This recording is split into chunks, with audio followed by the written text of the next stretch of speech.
call the meeting to order. Everyone likes to rise and do the pledge. Pledge allegiance to the flag of the United States of America, to the republic for which it stands, one nation, under God, indivisible, with liberty and justice for all. Thank you, and welcome everybody to our August 13th, 2024 Select Board meeting. My son's 30th birthday today. Announcements. The Friends of the Grafton Library will hold their back-to-school used book sale on Saturday, August 24th and Sunday, August 25th. Grafton's Town Takeover at Polar Park is on Wednesday, August 28th. Tickets purchased for this Woo Sox game will benefit the Friends of the Grafton Elders. The Grafton Recreation will hold their collectibles fair on Saturday, September the 7th, 2024, from 10 a.m. to 3 p.m. right here in the Municipal Center. There will be coins, comics, toys, records, trading cards, and sports memorabilia, and the entry is free. The Regional EV Expo will take place on Sunday, September the 29th, from 2 p.m. to 5 p.m. at 50 Otis Street in Westboro. If you own an electric vehicle, please register to bring it to the event, share your ownership experience, and answer questions from visitors. Visit grafton-ma.gov for more information about registering as an exhibitor, and entry is free to that event as well for folks who just want to go and check out EV cars. Okay, so we are going to just take our first agenda item out of order. We're going to go to 4A under new business, the Trails Committee Charge Review. And so we just changed the membership number from 5 to 7. So that is the change in that, as recommended by a couple of board members at that meeting maybe a month ago. So if there's any discussion right now about that, if not, we'll just take a motion. Madam Chair? Yes. I motion to amend the select board charge for the Trails Committee from 5 to 7 members. Second. Motion seconded. And any discussion? Barring none, all in favor? Aye. Any opposed? Nope, so carries 5-0. So great, so now we've changed the charge from 5-member board to a 7-member board. Madam Chair, Mr. Alamo.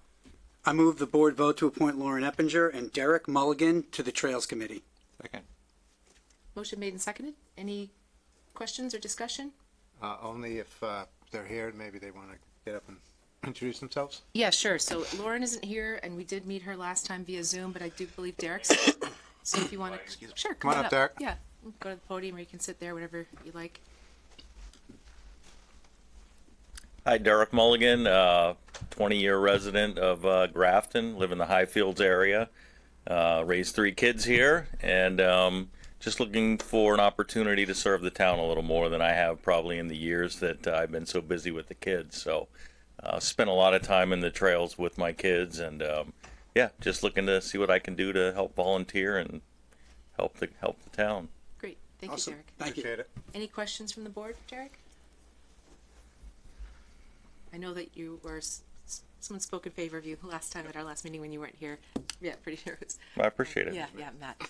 Okay, there's no other questions. Did we have a motion already? Yes. Yep. And a second, so we can go ahead and vote. All those in favor? Aye. Anyone opposed? Motion carries. So great. Thanks. Thank you so much. Congratulations. Looking forward to it. Thank you. Yeah, so you'll get something from the town administrator's office? Yep, so we will send you an appointment letter, and then you can take that with you to the clerk's office to be sworn in, and you're good to go. All right. And they'll let Lauren know the same. Okay, great. Well, that's wonderful. Glad to see that committee flourishing. Okay, so now we will go on to further appointments. Historical Commission, we have Paul Scarlett, who has served on this committee before. I'm not sure if Paul is here, and if not, that's perfectly fine because we've known No, him from the I committee. think we reached out and From told others. him he didn't Yeah. need to attend because we Okay. all. Everyone feel No, okay Paul about that? Scarlett. Okay. It's also uncontested, so. Yeah. Yeah. So I'll also take a motion. Madam Chair, I move the board vote to appoint Paul Scarlett to the Historical Commission. Second. Great. Motion made and seconded. Any discussion? All those in favor? Aye. Any opposed? Motion carries 5-0. Thank you, Paul, for stepping up, and for Lauren as well, who isn't here. Moving on to election workers. Mr. Alamo, we'll take a Yep. motion. Madam Chair, I move the board vote to appoint Kevin Bracken, Jane Petrie, and Maxwell Erskine as election workers. Second. Motion made and seconded. Any discussion? All those in favor? Aye. Anyone opposed? Motion carries 5-0. And moving on to appointments by our town administrator. Yes, thank you. So, as you will see later in the agenda, but that you're all aware, Mr. Berger is no longer employed by the town of Grafton as of last Friday. And so in that vacancy, we have appointed Tracy Sharkey, who was our assistant building inspector, I think this is the title, to the position of inspector of buildings and building commissioner. So Tracy is here to say hello to all of you and introduce herself to the public. And yeah, Great. that's pretty much it. Thanks for coming in, Tracy. Yeah, come on up. Great. Thank you. Good evening, Madam Chair and the board. I appreciate the opportunity to serve moving forward as interim and beyond. If anyone has any questions for me, I can take those now or after, but I appreciate the opportunity. I'm looking forward to it. I've been here for about 10 months as the local inspector. So I've fully taken over and we're ready to move forward. Great. So if anyone has anything for me. Yeah. Yeah. Okay, we'll start with Mark. Madam Chair. Yep. How do you like it so far? The last 10, 11 months. How much fun have you had? I've had a lot of fun. It's been a pleasure, everyone working together, my coworkers and the townspeople, and I haven't had any issues at all. So it's been really fun learning. School's always in, and I'm ready to learn some more. It never changes. No. Yeah. I've had a chance to see some of your qualifications. We chatted a little bit yesterday, and we'll have more time next week. I'm really looking forward to it, but I feel real good about the town is in good hands on an interim basis with you, and who knows what happens after Yes. Appreciate that. that. Looking forward to learning more. Good luck. Okay. Great. Thank you. Craig, did you have something? Yeah. Hi, Tracy. We haven't Hello. met yet, so Hello. but I think it's an opportunity for you to kind of let the town, people in this room, and the people watching, let them know who you are and a little bit about your background. So I'd ask you to share some of that with them, so that if they do go in the office, they know who you are and what you've done. Okay.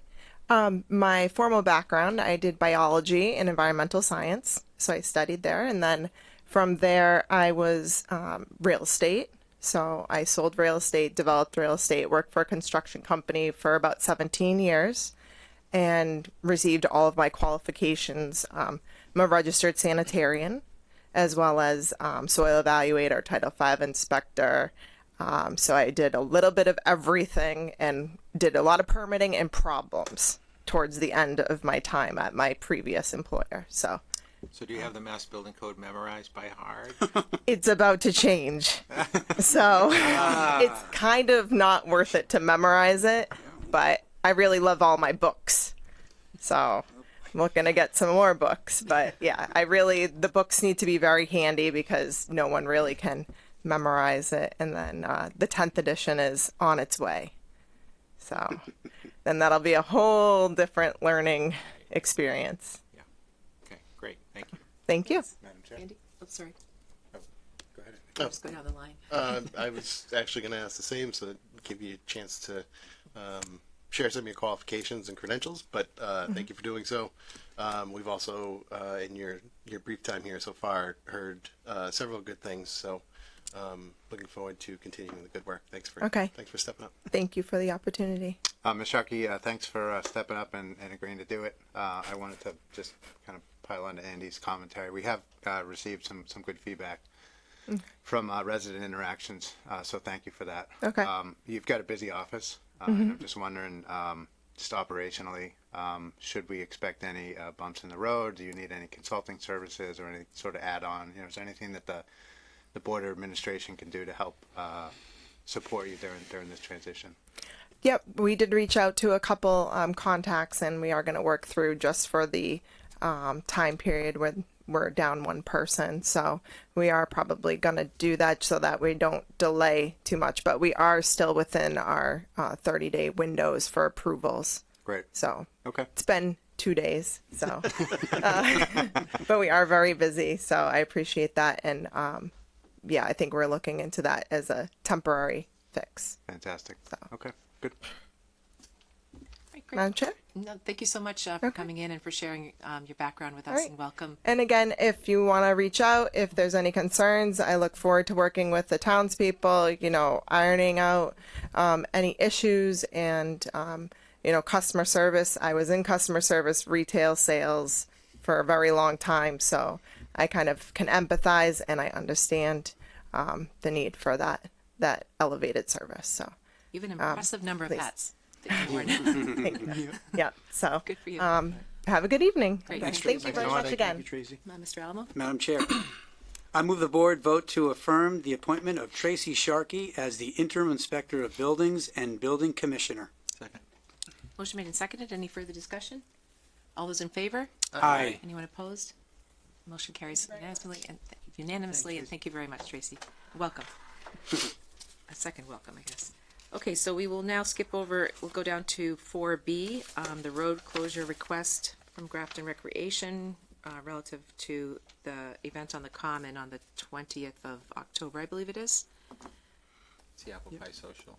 No, it's it's a scarecrow. It's our fall festival. Sorry to butt in. Go ahead, yes, go Hi everybody. I didn't know it was So just to give you some context about the event. So a couple years ago, the Recreation Department ran 2 fall themed events. One being the pumpkin painting at Holden Farm.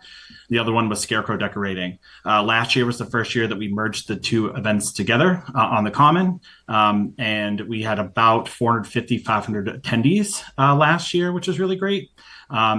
In the era of trying to continue to move the needle and improve, we're looking to expand the program even more. Last year, we had a fire truck to do kind of like a touch a truck event, but we're looking to bring the police department in as well and some food trucks to really kind of enhance the experience.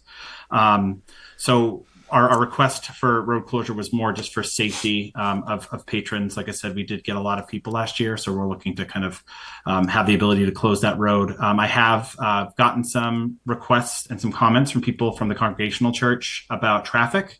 So, you know, obviously we want to be good stewards and we're flexible. You know, even if it's potentially just closing off, I don't know if it's like if it's called the Grafton Common Road, like the actual road that's on the Common, and keeping that one way road coming out of the church onto Church Street open and available. So open to discussion. Happy to answer any questions you have. Okay. Any board members have questions?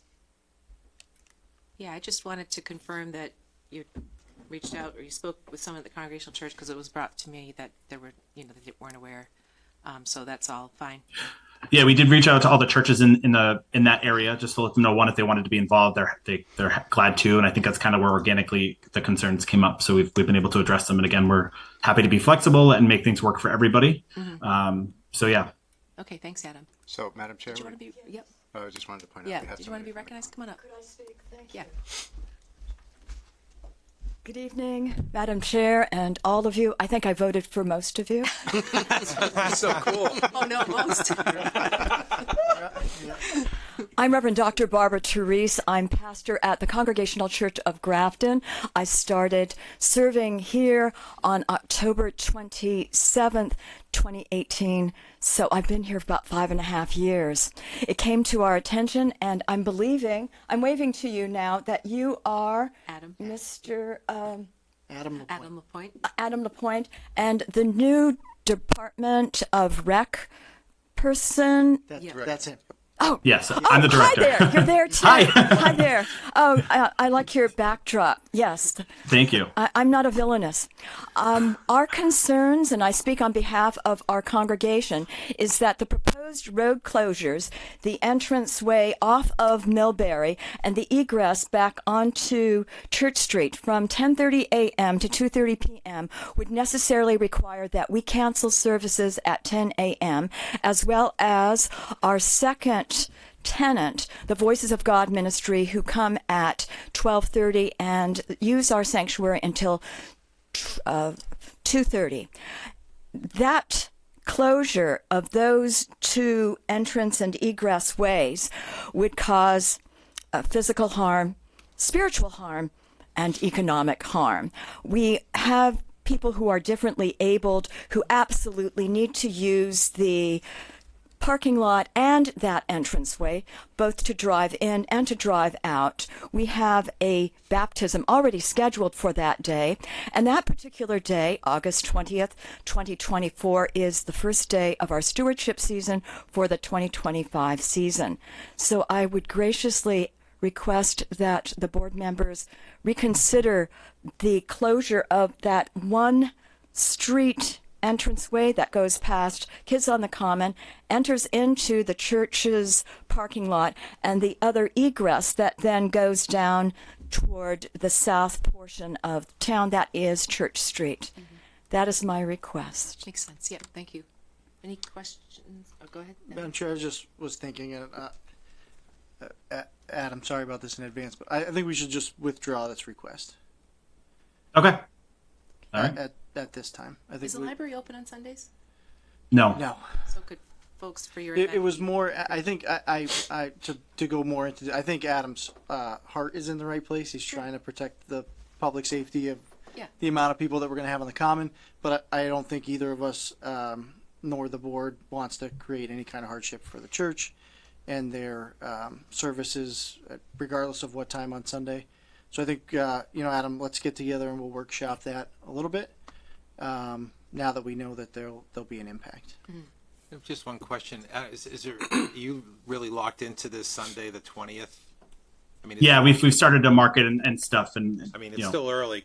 It's Saturday. Saturday's not an option to. No, that prior Saturday, I believe it's North Grafton, South Grafton, one of the elementary schools does their Fall Fest, so we don't want to compete with them as well. That's a fundraiser for them, so it's typically done the Sunday after Columbus Day weekend.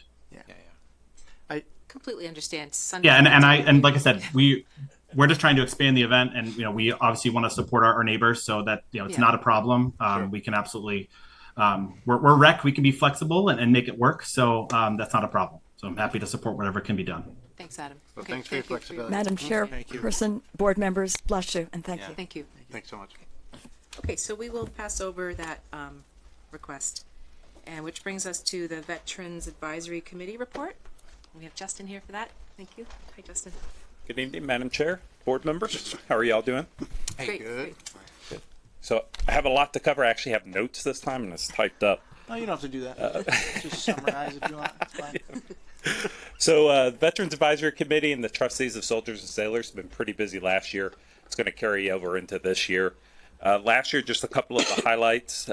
We did a food drive, supported the Grafton Food Bank, and then the DAV. It's the Disabled American Veterans. Out of Leominster, they have a homeless shelter for veterans. So we split the food and the toiletry items that we collected, and we take that up there to help support them. We also worked with the various organizations to find out, there's certain times when their pantries are overflowing. Around the holidays is one of those. So we've been trying to deconflict these drives to when their pantries are low, so we can, fill a need with that. So that's going to be continuing over into this year. Actually, we're about to start a toiletries drive this month that will turn into a food drive into September. We also supported National Night Out last year and this year as well, which is a great event. And then we've been assisting the Legion and the VFW planning the Memorial Day parade. So last Memorial Day, we helped out with the common events. So, requesting y'all to come out and support us and doing a couple of other things like that. I expect that to continue into this year and going forward as well. From the trustees side, we received a grant to update the Vietnam Memorial plaque that's hanging in our Hall of Heroes. This is something that's been going on for a couple of years. It kind of stalled out. So we worked with Andy, who was leading this project and really just needed some boost. So we helped him get that over the hump. Got the grant from the state to help cover half the cost. And then we are working right now to get the plaque built, and then we'll get it installed going forward. So for the Veterans Advisory Committee coming up in November, we're going to be doing a comedy night. We've really been trying to brainstorm ideas to get our local veterans out and about and come in to join us. Everybody hears the benefits brief every time you turn around. Somebody wants to talk to you about your benefits. It just becomes white noise in the background. So we're looking for different ways to get the town involved, and we thought the comedy night would be fun. It's going to be at the Legion. We'll have more information as we get closer to the date. We are also looking at, for next year's National Night Out, doing a kids deployment line. So this is where we simulate what the military members go through. So still in the initial phases of getting that planned, but just looking to do more for the town, get some of the families involved, some of the kids involved. And then we are also looking to do a Jim Gallagher Memorial Walk. So this is something that we've talked about, maybe making an annual event. And this is going to tie into a plaque that we're currently putting together that will go into the high school to honor everything that he did for our committee and for the town. For the trustees, we've got old cemetery flagpoles that are going to be going up here soon. And then there's also going to be we have one of our past residents. His name is Cook. He was in the Civil War, but he was never honored. So Andy worked to get a Civil War memorial built in his name. We're looking to get that dedicated. Andy's already been in touch with the team that comes out and does this stuff. So more to come, but we'll be looking to make this a town event and get people involved.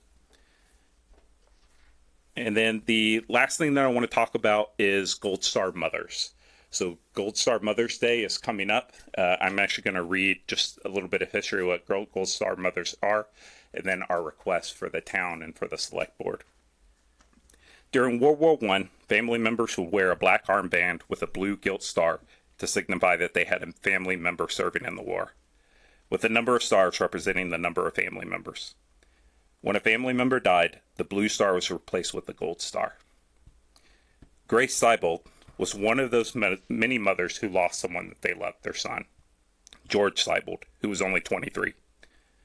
Grace reached out to other mothers who lost their sons, and in 1928 they banded together to create the American Gold Star Mothers Group. The group honors children who lost family members, uses their community to heal together, and works to support veterans in the nation. In 1936, Congress designated the last Sunday in September as Gold Star Mother's Day, now known as Gold Star Mothers and Families Day. This year, Gold Star Mothers and Families Day will be on Sunday, September 29th. We are asking that the town observe this day by taking a moment of silence to remember those families who lost someone protecting our freedoms, and that the select board honor this day by reading a proclamation at the meeting before the September 29th. We are working with Veteran Services to get the proclamation and confirm that Grafton has 19 Gold Star Mothers. We've already reached out and we're confirming that number right now.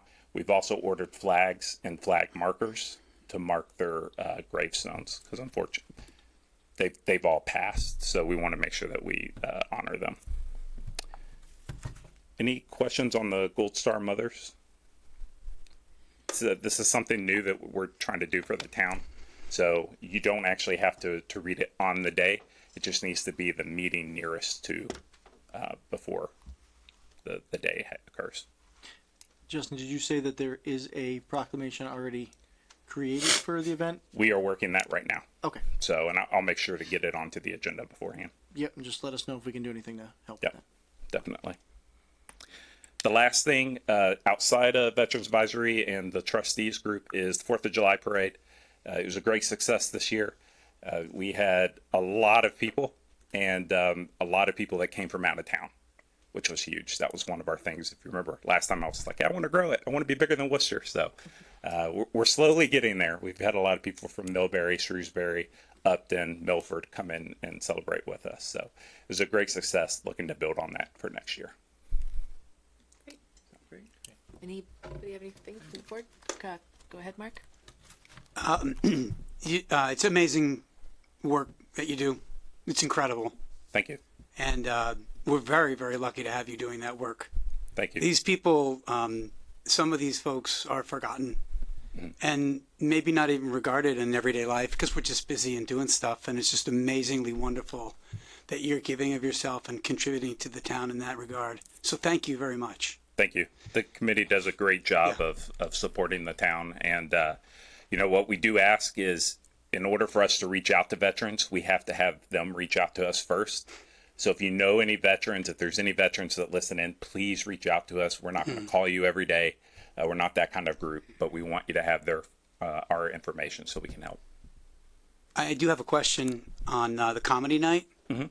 Have you selected your talent for that? Do you have comedians set up for that? Yes. Do you know Sean? I'm booking it. You're booking it. Okay, perfect. Because I know one. Okay. Not performing at it. Nope. Thank you. We'll continue to work that. Okay. So, Good luck. thank you. Craig, did you have something? Yeah, just again, Mark said it very well. Thank you for all the work you do. It's important, and I'm glad you're helping out with Memorial Day because it's a big day in Grafton. People really come out, and the day used to be a lot bigger, and it's shrunk, but it's still very important. And we have huge turnout at the Common for that, and it's really one of those days that everybody comes together.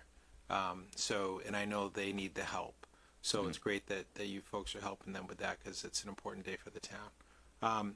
Just one question about the flagpole. You said the old cemeteries are getting flagpoles. Could you just Yes. expand on that a little bit? So this is something that Andy, one of our members, and Jim Gallagher, before he passed, they started working the old cemetery across the street here. It has several veterans from, I think, the Revolutionary War and back then. But there wasn't a flagpole that signified that there was veterans buried there. Okay. So we worked with the town, got approval for an American flagpole, reached out to the tribe. Andy helped us out with that. They also would like to signify that they also have veterans that are buried there as well. Yeah. So we got a second flagpole to put up their flag as well. Great. So you're working with cemetery department to figure Yes. out a location and installation and all that? Daryl has everything. We've selected a location. We just need to get them installed. So Yeah. we asked that Daryl waited till after the 4th of July parade in case we needed them. So So But, good. yeah. Well, if there's anything we can do on our end too, as far as helping you guys get those, you probably have it all worked out, but we're willing to help. definitely. Thank you. Thank you. Anyone else? Thanks so much. Sorry? Sorry, I'll just go Oh, quick. go ahead. Just again to say thank you that you guys are always expanding the services that you offer. I love the idea of the Gold Star Mothers and Family Celebration. Thank you. That's it. Thank you for your continued focus. All right. And thank you all for helping us out. We wouldn't have done everything that we've done without your support. So thank you.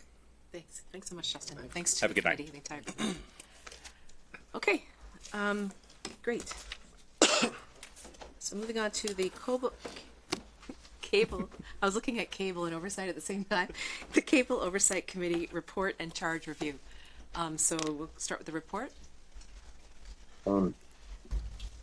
We have can you hear me? Yes, Bob, we can.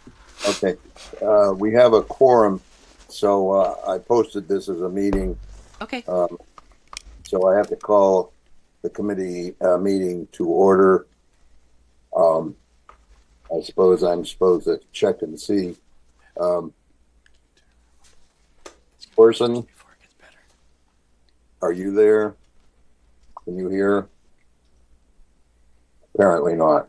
Walter. Present. Colleen. Present. And Carl. I'm here. And I'm here. Okay. Go for it. Meeting's called to order. Oh, I'm sorry. I had a very long evening last night in that room, and I just, You didn't want to come back to the scene of the crime, or No problem. All right. So, do you want me to take over, Bob? I think that I think Colleen was going to. Yep, she's Okay. here and willing. No problem. Bill, Okay. is Colleen close enough to the mic? Is that better? I'm pretty loud. I can be loud.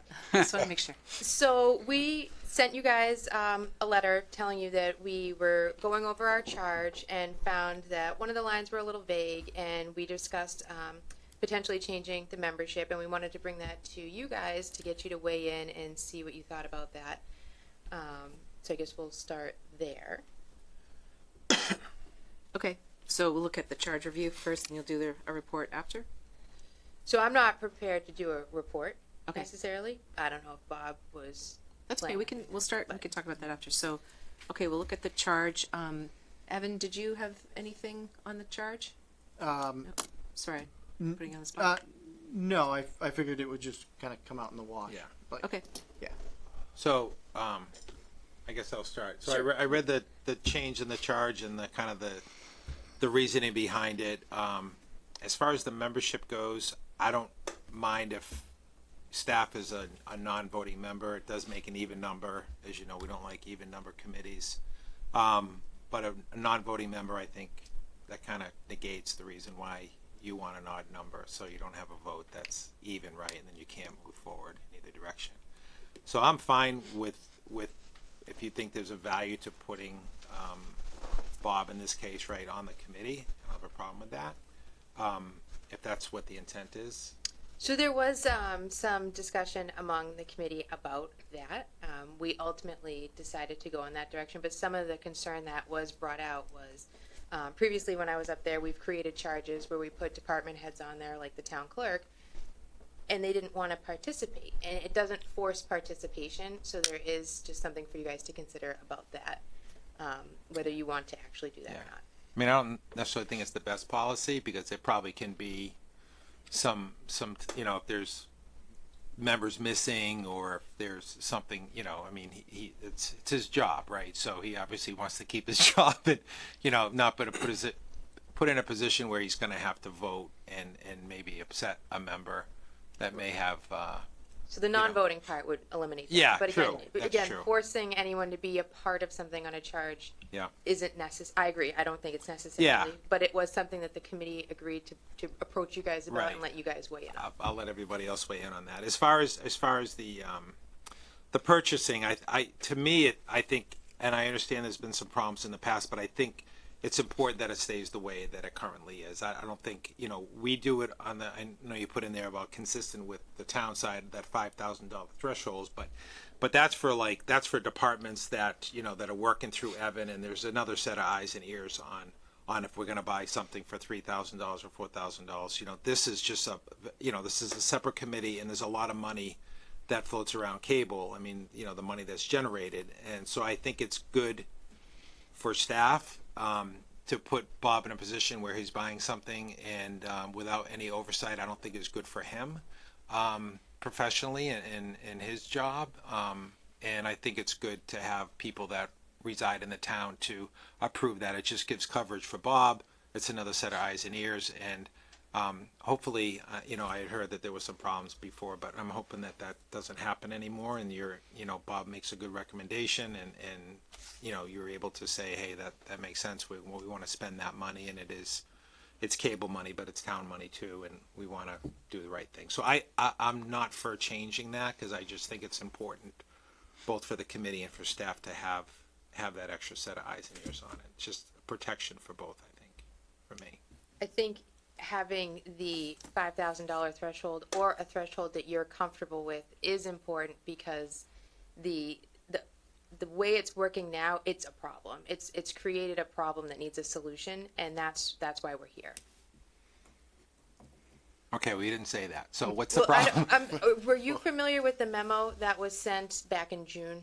No, I just got the letter that you signed, Colleen, in front of me Okay. from. So there was a memo that Evan sent back in June highlighting this, and so that's taken directly from that memo saying that we're going to fall in line with the town side of things by doing it this way. Yeah. Because the charge is too vague, and it creates vagueness is just never a good thing when it comes to stuff like this. So we needed you guys to weigh in on it, and Okay. I'm hearing your opinion, but Yep. So. Is not having that pre-authorization like slowing things down, or it creates an unnecessary obstacle, or? it does create an obstacle. So let's say a computer fries, tonight, and Bob needs to go buy a $3,000 computer. He can't because he has to come to us, and we meet once a month. And now maybe we don't agree that month. Now it's dragged out 2 months. So if we kind of fall in line with the town side of things, that $3,000 purchase, he can just go get his computer and keep things rolling. Now, anything above $5,000 absolutely should have a conversation and that oversight that you're talking about, Craig. But I think the $5,000 number just kind of makes sense because that's what all the other town department heads are asked to follow. Madam Chair. Yep, Andy? Would you guys like an opportunity to welcome in your fifth member? I think you're the members here, yeah? I was getting information that said, 7:30, they're not gonna be that quick. This is our other member, Corson. Bob Corson's here now. Okay, and Andy was just to ask a question. Yeah, less of a question, more of a journey. I hope you guys are going to go with me on. I wrote down some notes. It's a lot. Get your water. It's fine. Can I come back after? No, so I appreciated that you took the initiative to address your charge and try and iron out some of the issues. I know there was some confusion as to how some of these things in Evan's memo should be interpreted. So I'm gonna try and just be fairly direct here tonight. I feel like the proposed amendments to the charge are a decent concession to start. You're offering something up for bullet point 7 there, oversee the cable fund and its use. The thing that I do take issue with, I guess, is adding the 6th non-voting member, partially for the reason that Ms. Roy mentioned that we really can't force that member to go. It's also not really inside this board's purview to mandate that person be there. It's something that really has to happen on the town side.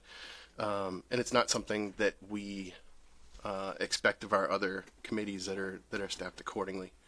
Right now, as Evan had requested, the digital media manager would go to at least one meeting per quarter, which with you guys meeting monthly equates to roughly one visit at least every 3 meetings.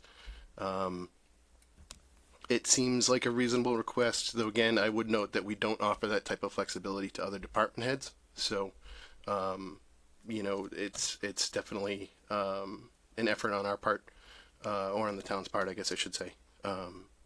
I don't support the condition of making them the non-voting member for that reason that I mentioned, because we don't currently have any boards or committees that are structured that way. After we had this discussion at our previous meeting and then watching and listening to your June meeting, Mr. Hassinger gave a good description of how our community television model has evolved over time. And it seemed to me that when the committee was initially formed, that part, oversee the cable fund and its use, was critical, because you were overseeing Charter, who was a third-party company who controlled our community TV and programming and standards. This model has since changed. We've brought that all in-house, and the role is now handled by a town department that reports to our town administrator. But we haven't adapted or amended any part of your charge to reflect that thing, in that issue. And I think therein lies some of the friction. The second issue, again, I think if we're being direct, that keeps coming up is just being respectful. The committee feels the department head isn't respecting their role. The department head feels the committee isn't respecting his role. For me, this back and forth is something that we need to work hard to resolve. It's probably not going to be easy, but we're adults and we got to move forward from this. The studio furniture, I think, is a great example. In reviewing past meetings and watching through them and some of these discussions, the committee repeatedly told the department head that they were willing to work with him on this issue, while also being completely indifferent to compromising on what they believed was the correct solution. I also watched round and round of discussion where neither party backed down from their stance. And this is not a collaborative environment. You guys have to work together with the department head. That's how all of our boards and committees work. So, I ultimately don't want a department head that is so disenfranchised that they make several purchases under the $5,000 ceiling that we're proposing in an effort to circumvent dealing with this committee. I think, as Mr. Dauphiné mentioned, it's a bad way of doing business, and it does undercut some of the importance of what you guys are here for. We should be working towards an overarching goal that's going to be best for the studio and the people. I also don't want the committee to belabor discussions to the point where it takes several months to reach a consensus, if it happens at all. We're not punishing each other with this behavior. We're only punishing residents and subscribers. So I agreed with most of the memo that the town administrator had sent.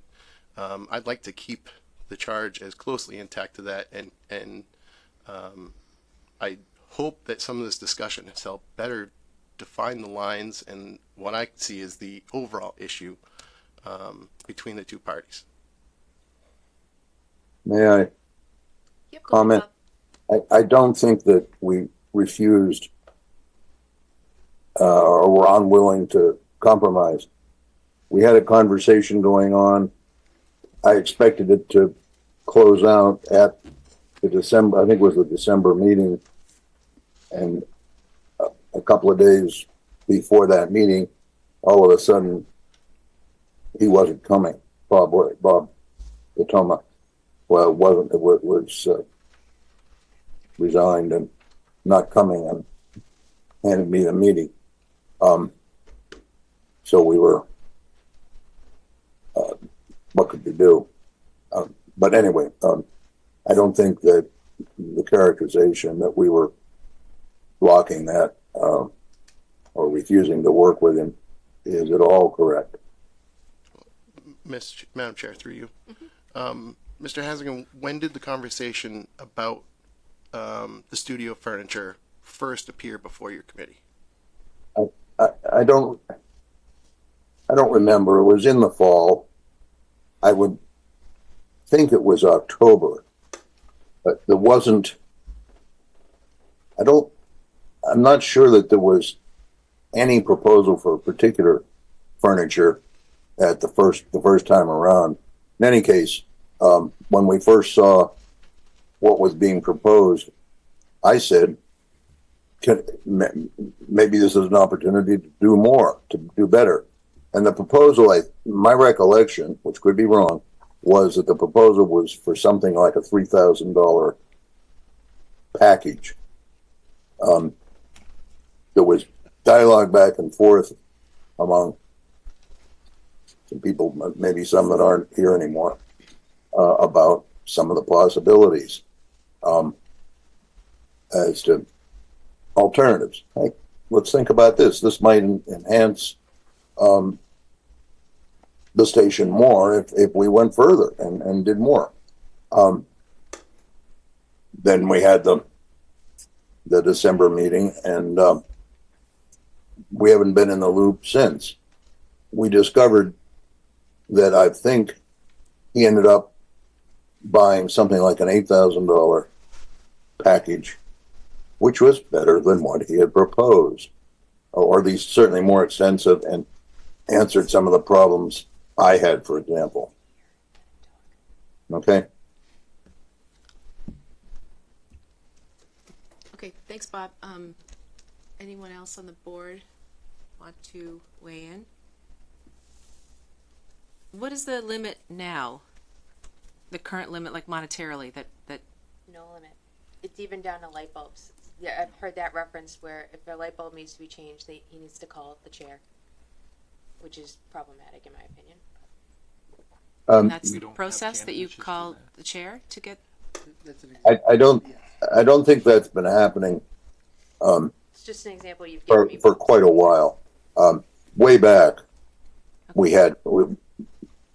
back when we were still with Charter, we decided that the chair could those. We need some light bulbs. We need a few tapes. Okay. Up to some dollar figure, $500 or something like that. That grew over time. I don't know when I've seen that happen, though. You'd have to ask the people who were chair more recently. Okay. Go ahead. Yes.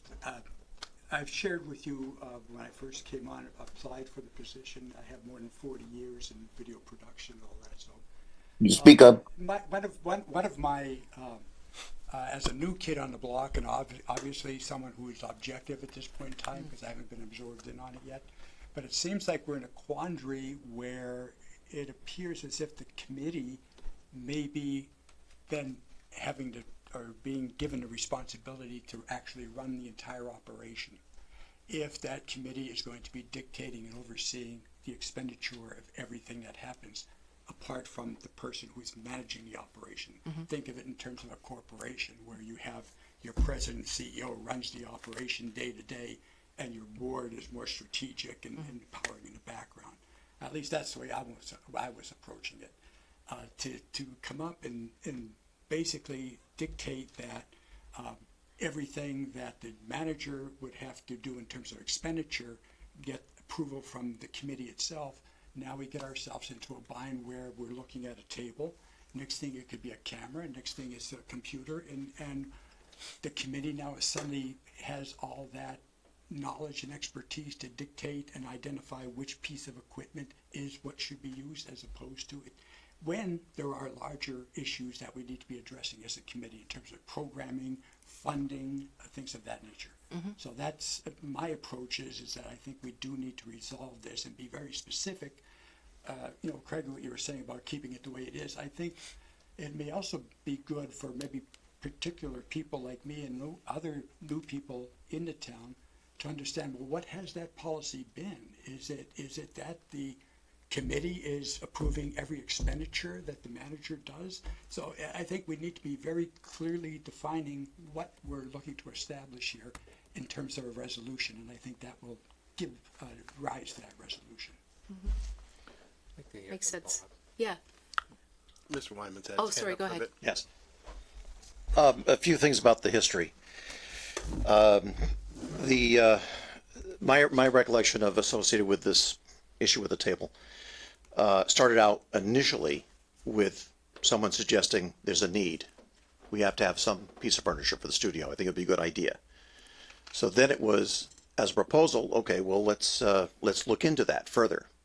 And I recalled perhaps it was the next following meeting that the studio manager proposed a specific design as to what he thought might be good or a particular company, and he actually gave a couple of different companies.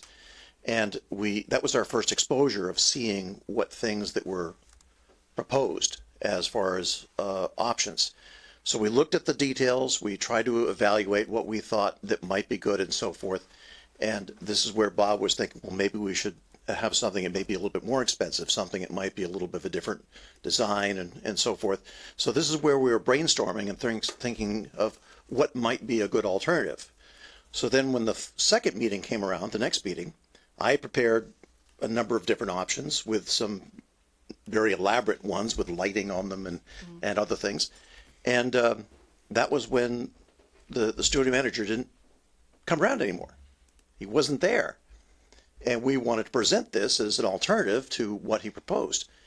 And we weren't hearing any back. We lost that disconnect. Where was that connection? And so we kept trying to think about what we could perhaps do with this, and come to find out, he already purchased it. And it was like, what? We were in the middle of discussing what we thought might be a good solution. And this is where the disconnect came. So it was not as if it was a struggle between one and the other. There was a working relationship, and then part of it broke away. And there was that disconnect. And it was the actions behind the scenes that created the turmoil. And that was the issue with that respect. On the other topic, history of light bulbs, memory cards, videotapes, batteries, things like that. All of the things which are kind of disposable, things which you have to use from day to day that are not equipment to speak of. We never had any issues with having to pay or worry about paying for those things in particular. It was never any issue since the 80s.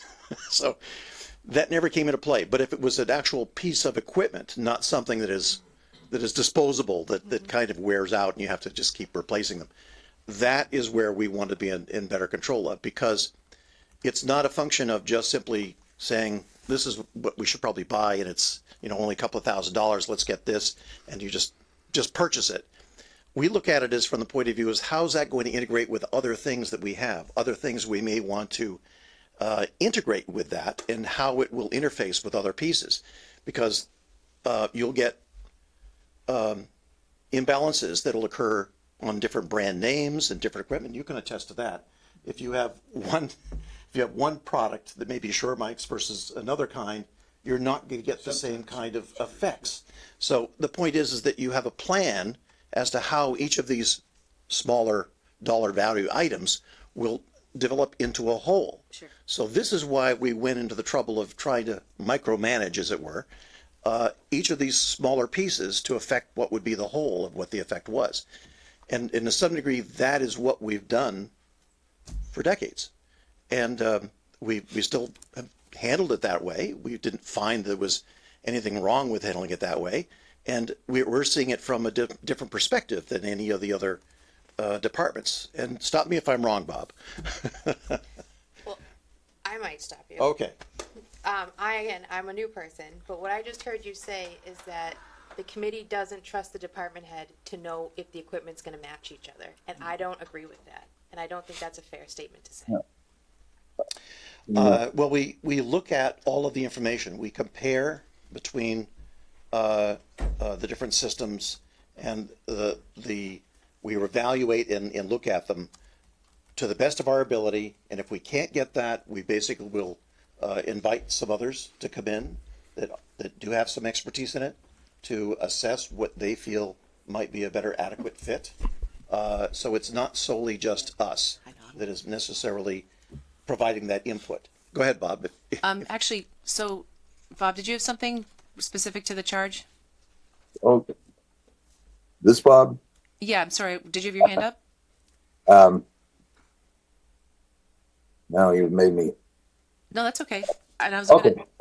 That it's not a. I don't know who came up with this. We don't trust Bob Dertoma to buy something that'll work. It's that putting everything together is the tool to do a lot of that charge. Forward access. Make it better. That was the point what we were talking about with the desks. Make us look better. Don't just have, how about if we did more? Would that better accomplish our roles there in the charge? Okay. Yep. Bob Detoma, do you want to come up? Give everybody else a chance to talk first. And then... Okay. Madam Chair. Yep. Just again, I feel like part of you guys made part of my point throughout this conversation and talking about that you've done it this way for decades, and I do feel like, and I guess I'd look for your input on this.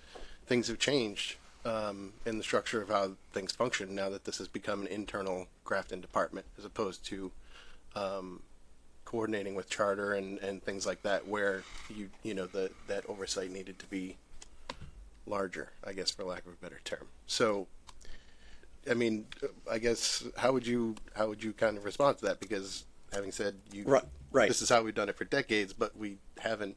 Well, the way I see the difference is basically who's actually running the studio, and as it were, when you had charter in the program, they had one of their employees that was running the studio, but it was kind of under our guidance and our control as to what we want to have done. For example, like classes for teaching and certain criteria. But it was also the manager's responsibility to ensure that that the equipment was being taken care of properly, and that that things were being done as far as the activities within the studio itself, the operation of the facility. And as time progressed, where it has now changed, we simply just have a Grafton employee there as opposed to a charter employee. Other than that, it's the same. There is no difference from what I see of what we have now versus what we've had before. It's just that the question of who's employed and who isn't employed. As it were, that charter employee couldn't go to charter and say, we need to get by this. They wouldn't do that. They obviously would come to us to saying that we need to have this or buy that, and we discuss it and so forth. But at the same realm, whoever is the manager would do essentially the same thing, would come to us and say, we would need to have this and that, and we discuss it and we coordinate it. So I don't see any difference between the format of the old way versus the new way, that it's the same, that there is very little different. If I might ask a point of clarification, when did the split happen with charter and the town took over the operation? And then when did the manager, Bob DeToma, begin to take? Okay, well, Bob DeToma has been involved in the studio work for many years, a long time. And he became a committee member, and he then graduated to be an employee of the town. And now he's no longer on the committee, he's just an employee of the town. But as far as I lost my train of thought here, sorry. The transition. Right, with the transition. Right, that basically occurred with the fact is that when it came to not the license, but the lease that was on the building there in South Grafton, there was a concern about the fact that Charter was going to close down that facility. And they were actually negotiating with us to say, well, look, Charter was using the very front part of the building. Would you guys like that other part of the building as well? And, we'll keep the lease going if you want to do that. Well, we weighed out the differences between whether we're going to really continue to keep the building or whether we're going to find our own facility. So we then thought about that, and we looked at things such as the old police station on the top of the hill. So, And sorry, not to interrupt, but I mean, it sounds like some of this you guys maybe can do at Okay. your meeting, just kind of going back and historical information and kind of getting up to speed, just to kind of try to zero in on these two changes to the charge. Bob, go ahead. Yeah, I just Sorry, I didn't, not When to did it change? entirely interrupt. it changed when we moved from South Grafton It's been a while. into now the studio, and that was because Charter said that they wouldn't keep their person in our studio. Right. So we had to change. No one ever told us that we were getting a department head appointed. The town administrator at the time asked me, just in passing, about Bob being good or whatever, and I said, yeah, I said, yeah. And the next thing I know is this last December, he's a department head. He's unhappy. He hasn't told me. He hasn't told the committee. All I want us to do is to work together the way we always did. Madam Chair? Yep. Yep. Thanks, Bob. Go ahead, Matt. Yeah, I'd just like to talk a little bit about the charge. There's two things that we're being asked to consider here. The first thing that we're being asked to consider is making the manager a non-voting member. Right. I'm not in favor of that. Okay. I just don't, to me, it doesn't make a lot of sense. I think the way for the level of trust and collaboration and cooperation between the committee and the manager is for them to work together and work that out. And it has really nothing to do with the membership of the current committee, in my opinion. And I think in effect, it's not really gonna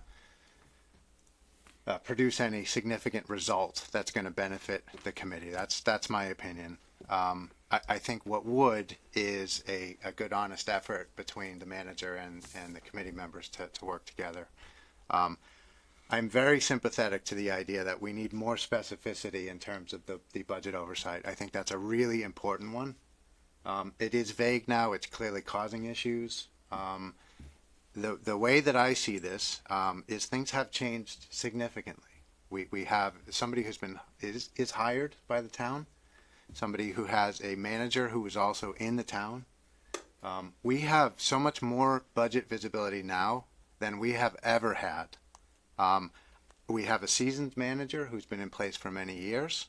I don't have concerns about Bob DeToma trying to skirt any rules in terms of limits. I just don't have that concern. If we need to revisit this charge again in the future, we can always do that. Right. I think that this is a good recommendation. I think it's something that we can revisit if problems happen, but I think it's really important for us to demonstrate faith in the current person who runs the day-to-day operations, who's been doing that for so many years. $5,000 in the scope of this budget is not a lot of money. I think he needs some latitude to make sort of month-to-month decisions on things. I think it's really important to trust that he's going to make good decisions in terms of the components that he buys, the consumables that he buys, and those sorts of things. I'm a little bit concerned about the I'm not going to go there. So I think it's a good recommendation. Whether 5,000 is the right number, I don't know. Right. But I think it's important for us to adopt that sort of change to the charge with some limit. And if other members aren't comfortable with the 5,000, let's talk about what that number is. But I'm in very strong support of adopting that recommendation with some limit. Yeah. If I can weigh in just, well, go ahead, Craig. No, you go ahead. I should wait for all of you guys, but I agree with not having Bob, or sorry, the department head perhaps on the committee necessarily, and perhaps you could run it again, like to what you alluded to, when you're running a company and you are a board and you have people under you, maybe a semi-annual update from the paid staff in terms of what's going on, and then in terms of the limit. So it's $5,000 that's in line with what every other department is. That was the only point I was going to make, is I didn't pick it arbitrarily. It's Yeah. how even the fire department that doesn't report to me operates under the same premise. Mm-hmm. Anything under 5,000, they don't have to get pre-approval. Okay. Anything over, they send to me first and I sign it. And So my thought on that was perhaps going from 0 to 5,000 might, be concerning to some members of the committee that have been doing this for a long time. No. And then I gotta get to Craig. Just a couple of other points. We have had in the past non-voting members. John LaPointe was our person who took care of all of our promotions, news releases, and things of that nature. And we paid him for his services that he did. Basically, we paid him from what we had there from the committee. So he was never an employee of the town. More or less, he was a consultant or a publicist that we had needed, and he was there all the time. He was in all the meetings, a non-voting member, and he was very supportive. He was wonderful to have on the committee. The other thing I'll make note of is that we've had town employees running in the studio for decades, and my point is that they don't necessarily do any of the purchases and so forth, but they basically run the operations there in the studio, and we've never had any issues with that at all. So what I'm trying to say is that there's two pieces here. So it's nothing really new in terms of have an employee in the studio, because back when we were in South Grafton, we had town employees in the studio running the studio, even though there was a charter person there as well. So there is no difference between then and now in that respect. And the fact that we had John LaPointe as a paid person on our committee. Understood, yeah. Now, I don't know if there's some alternative here that perhaps maybe rather than the pay coming from the town administrator for the being the studio manager, but paid through our committee, just as we've had in the past with the publicist and so forth. Okay, just a second, Bob. I'm gonna go Craig. Yeah. Yeah. So I want to hear from Bob DeTomer in a minute, just because he's running the joint and he hasn't had a chance to speak, and I want to hear. And I agree with some of what Matt says, but I do think some of it is the committee, because I heard a story about you guys are talking about a table and a better table, and then the conversation stopped and the table appeared, and I don't know if that's the end of that story or not, but it gives me a little bit of pause, and it sounds like there's some issues with the committee. And for me, and I'm not pointing any figures, I've known Bob DeTomer a long time. He's very professional. I'm sure he does a great job there. I don't work with him every day, but that's my perception of who he is and how he runs that place. But I don't think we should be changing our policy based on the makeup of the committee. I think that's the tail wagging the dog. So we can't change everything. I am on board with Matt as far as if there's a number that Bob can give us that says I can do the perishable stuff. I can do 90% of what I need to do, buying little things so that the studio can run without interruption. I'm interested in that number, but I still think the committee should be voting on. I'll change my position a little bit. The committee should be voting on the majority, the bulk of things, especially the important things. But if there's a number that's low that we can start with, and you guys can figure out, how to work together, and make that happen, then that's great. Could it not be based necessarily on a number, but a particular kind of purchase that it is? I'm just Meaning, gonna weigh right as I in, say, picking talking numbers. about disposable items, Perishable, things rolling like that. stock, things like that. Right, which is perfectly fine. I think coming up with That's why we're here, a number. because we can't agree as a committee. Yeah, I think a And we're number. having But if difficulty it's you're not specific catching equipment, that yet. That's okay. if there's Okay. specific That's why we're equipment, here. So, that's and this, another story. so we won't all speak at once. I do think a number is important, and that's just how, you roll in business when you have something like this. So what that number is, what 5,000 is, probably makes, some sense because it's what the town's doing everywhere else, but perhaps that's too much of a leap right now. But I don't think going with like a list of things, because invariably you're going to come up with, oh, by the way, we forgot about those things. Yep. Go ahead, Mark. I agree with that. I'm not sure. I don't even mind the $5,000, but I think it should be a number, not a specific item. But I guess can we hear from Bob? Mm-hmm. I'm just curious about Bob's thoughts. Real quick, Bob Hassinger, okay? And then we're going to, Bob, come on up. I meant Bob DeTomo. Yeah, I know, but he has Sorry. has had his hand up. Well, I'm ready. Go ahead, Bob. You, Bob. Okay. Hassinger. the You guys. the item that was in the letter suggesting a non-voting member was, if you watch the meeting, you'll see, was an attempt to find a way to speak to this question of Bob working with us. Getting involvement, sure. I felt that was important. Yep. It's that mechanism isn't okay. Just somehow getting it so that we work together. Sure. Okay. Thanks, Bob. All right, on to you, Bob. I'm not sure where to start. Well, Without going into history, yeah, if we could, this appears to be a battle between town government and a committee. And I serve at the pleasure of this board and the town administrator. And the town administrator wants to set a path that is clear cut so that everyone can understand what it is that I do, what it is I'm allowed to do, what I'm not allowed to do. At this discussion tonight, you should make it crystal clear to everybody, there's a problem. Crystal. I don't mean to throw a monkey wrench into this at all, but I will. But here we go.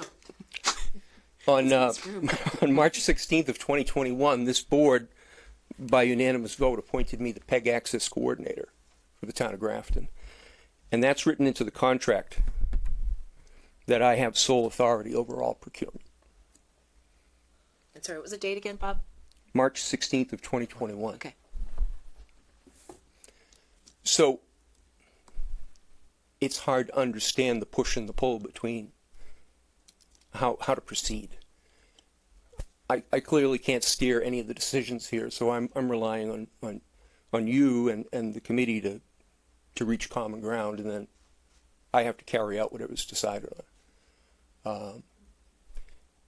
The purchasing of equipment and equipment that doesn't work with other equipment, in my opinion, is a falsehood. We used to worry about recording chips, data cards. This data card might not fit into this camera. That cable might not work with that camera. Nowadays, the cards are almost uniform across the board. Equipment, we don't purchase equipment that doesn't work with other equipment. I consult with trusted vendors before we do that. The equipment that we buy, the prices continue to go down. From the time I started in 2013 to today, the prices of random equipment, microphones, cameras, PCs, they've gone down. So I could buy a lot of equipment for $5,000. If our server was to blow up tomorrow night, we would all have that discussion. If the roof blew off the studio, we would all have that discussion. That's as brief as I can make it for you. Okay. So the purchasing limit to $5,000 obviously would be adequate I'm happy to work under that guideline. for your day-to-day. And do you have any comment on being a non-voting member? Well, I resigned specifically with the purpose of not attending cable meetings, so Okay. it seems non-productive to go back, to go back to being a member. All right, thank you. Any questions or? Well, I'd like to hear from Evan, just quickly, but before you do that, so if they have a cable meeting, Bob, you don't go. I haven't attended in quite some time. So isn't it important that the department head be at their meetings? I would think that would be, like, if I was on the cable committee, I would want the guy running the place. I'll answer that question with the discussion that took place in this room this evening. Yeah, so it's just the personality, that's just trying to work together. All right. Okay. All right, well, that's not sustainable. I mean, Right. I can't, you know. I serve at the I pleasure can't of this fix- board. If yeah. I'm asked to attend those meetings, I will. So Bob's statement about when he signed on March 16th, 2021, as far as being in charge of all procurement and having the full authority to purchase. So how come that, like, we're not doing that, right? Well, so there's conflict. That answers the table question, but go ahead. Right. Well, there's a conflict there, right? So it says that in the charter contract or the Verizon contract or both contracts. In the charter. The charter contract. But it Because doesn't say that. Verizon doesn't really want to be involved in any of this. So, but it doesn't say that in any of the town bylaws or charter that have been approved by the residents of Grafton.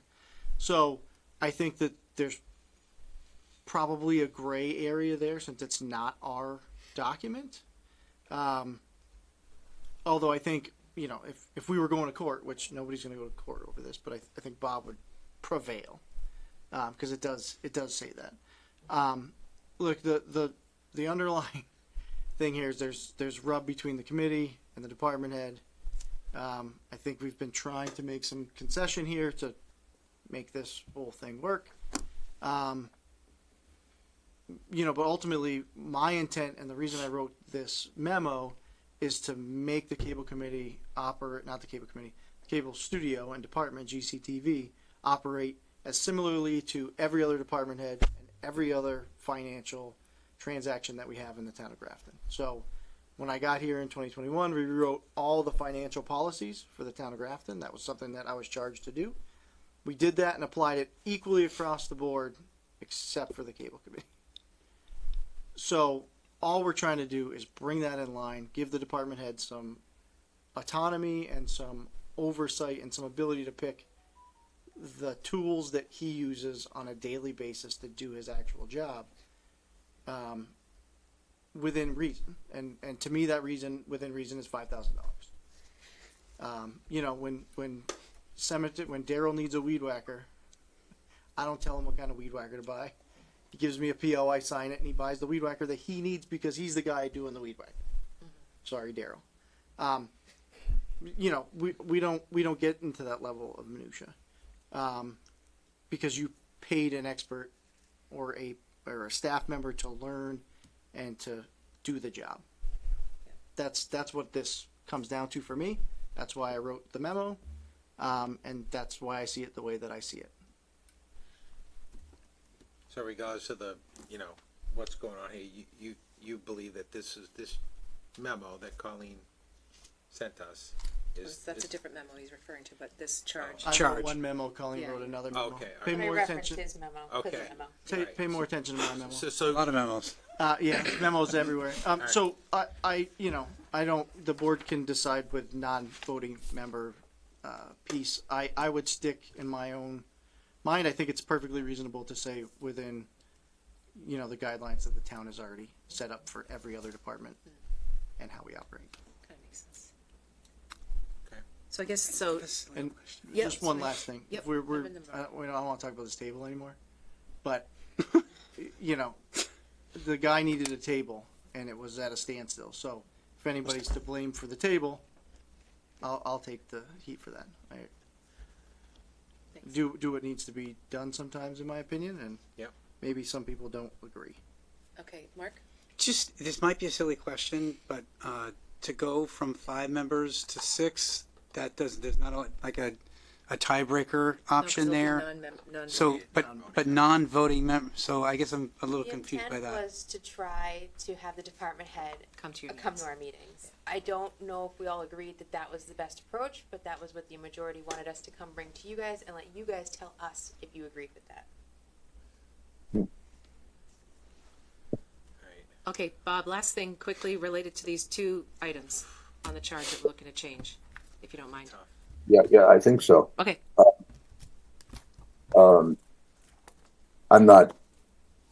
I'd like us to, as we go forward, work out a little bit more about the dollar amount, but okay, let it be the 5,000 for now, and as you say,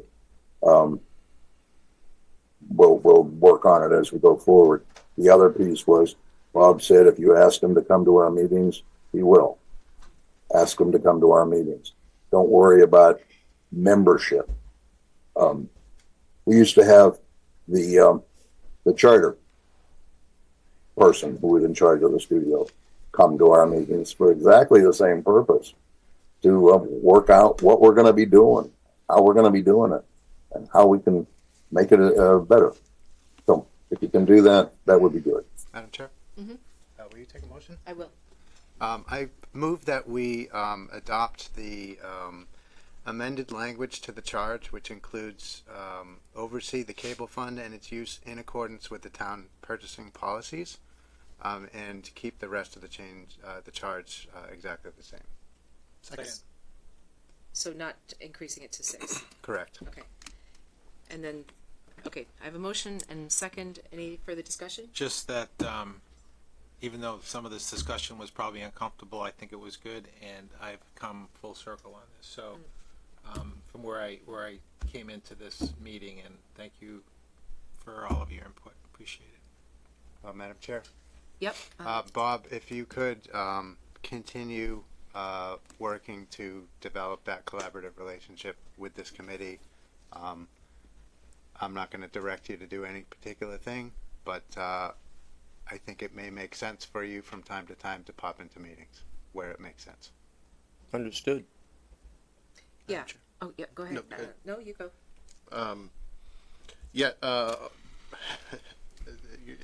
Mr. Hoffman's point was to you. I guess my point will be to the committee.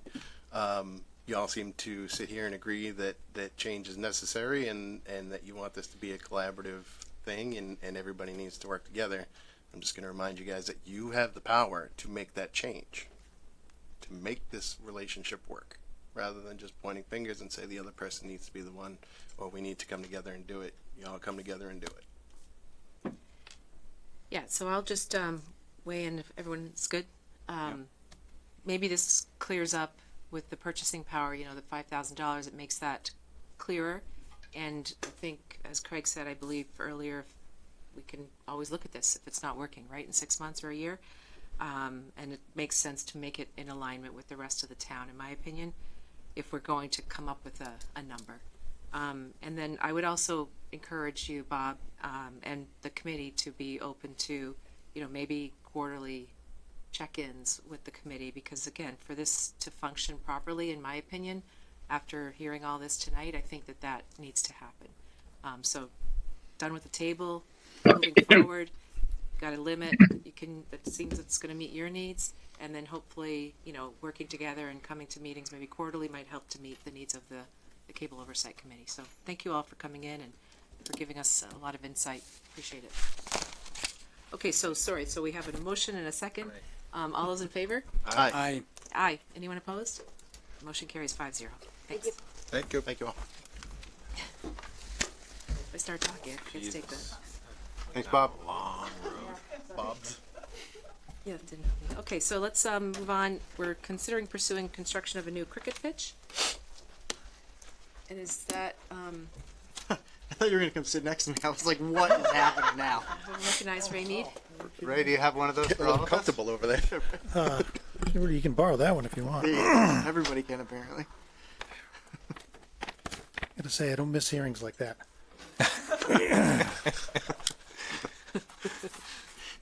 So, what I'm here tonight for is to ask the board to give me and another group permission to work with the Recreation Commission, or Recreation Director, to locate a cricket pitch within town, on town property. So, you know, I mean, we're already talking with Nelson Park, but we're not looking at any of the schools, but South Grafton, and there's a lot of places that we could put it. And what we want to do is just work with the Recreation Department, the Recreation Director, and find a place to put it. We're not building it yet. It's a very interesting game. Not sure. Well, I could probably play it, but I don't know. It looks pretty dangerous to me, but I know. Anyway, that's what we want to do. Sorry, Ray. We didn't adjourn their meeting. Self-adjourned. Okay, thank you. Just, you're couldn't usually the one to say you didn't adjourn the meeting. I couldn't repeat all. It worked itself out. There's a lot going on there. Yeah. All right, thank you. I Sorry. couldn't repeat all that. No, anyway, no, so sorry. you know. So that's pretty much it. We're looking for, because the board controls all the town land. We're looking for the board to allow us to work with the Recreation Department to find a location for a cricket pitch in town. Are, yep, Matt. I could not be more in favor of this. We have a lot of Indian families who here, hundreds of Indian families who live here in town. It's a really popular sport. It is definitely sort of a trend that's happening in the United States as we get more, population moving in from other countries who are, big fans of cricket. I've played indoor cricket before. It's a very challenging and slightly dangerous sport, but really fun. And it's one of those sports that people who are fans are rabid fans. And it's to me, it's analogous to like a soccer. When you travel around to different parts of the world, it's one of those activities, sports that gets the community out onto the fields and doing outdoor activity together. So I think this is a great time for it, and I think it, just like we've sort of embraced pickleball. Not all of us. I'm not sure. Well, not all of us.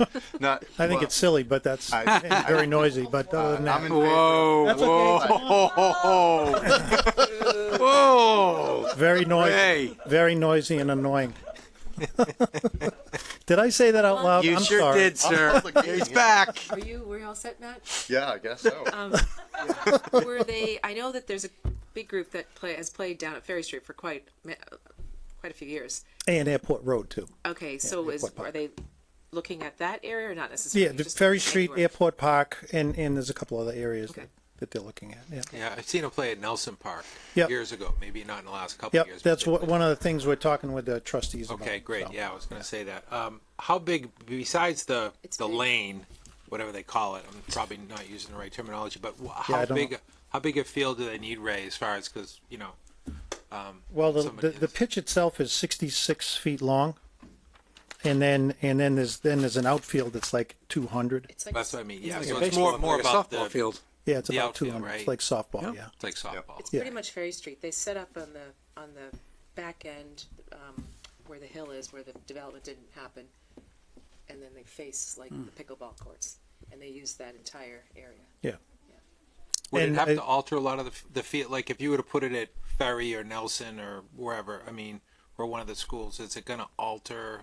Not going to alter the field. No, you have to- to you have a to degree create- where you can't do other things on You it. just have to create the pitch with the wickets and in the pitching area. Are those all removable? They come Yeah, they make them removable. Yeah, yeah. Just slide them into Right. sleeves. Millbury has one. Westboro has two. Northborough has one. Shrewsbury has two. So it's very popular, and it's time for us to have one. I think it's great. Any other comments from the board? Just Go ahead. excited. I think it's a Well, great calm down, idea. Andy. Just don't get too excited. No, looking forward to where you come up with suggestions, because Nelson seemed like a good place. The only thing I read that seemed a little problematic was that the grass is supposed to be cut short, and that could be tough with other multi-use fields in town. If, Yeah. if it's seeing a lot of use, because we already got the report about how overused some of our grass fields are currently, but excited to hear where possible locations could be and whatnot. So, thank you. That's great, Ray. Thanks.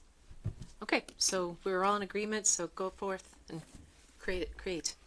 Okay. All right, moving on to the next item, Facilities Assessment Committee Charge Review. Which, Yes, I think all of you have the charge in front of you. This was something that came up back in January, and where the existing facilities, existing buildings in town, need to be assessed as far as condition and everything, and how much money it's going to cost, or approximately how much money it's going to cost to make necessary repairs, make a priority list, and then spend money. So that was going to cost the town $250,000 to hire a consultant to do that. And what I'm proposing is that that the board create a facilities review committee made up of 7 members of construction, facility, and maintenance professionals. Would physically inspect and assess the conditions of all town-owned buildings over an 18-month period, not the schools. At the completion of the inspections, produce a facility assessment report, including building code upgrades on each building. And once the assessment report was complete, provide a cost estimate of the work needed in each facility. Final report to include building assessments, cost estimates, and the ranking of buildings that require immediate attention. I know all of the buildings, that we drive by and that we go by look like they're in really good shape and well maintained, and they are maintained, but they're not really in good shape. And for the taxpayer to spend $250,000 to hire a company to do this, when we have all of the people, this is kind of like a building committee, when we have all of the people right here in town that can do these things over an 18-month period.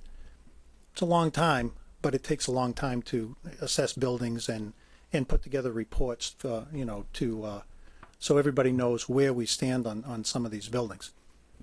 Some of the buildings in town, even buildings that were built in the last 10 years, need a considerable amount of work. The ones that were built, in the 1700s and the 1800s and so on, those need a lot of work. So I think this is a way to get the facilities review done in the town and not cost the taxpayer $250,000. Any questions for Ray? Madam Chair. Yep, go ahead, Matt.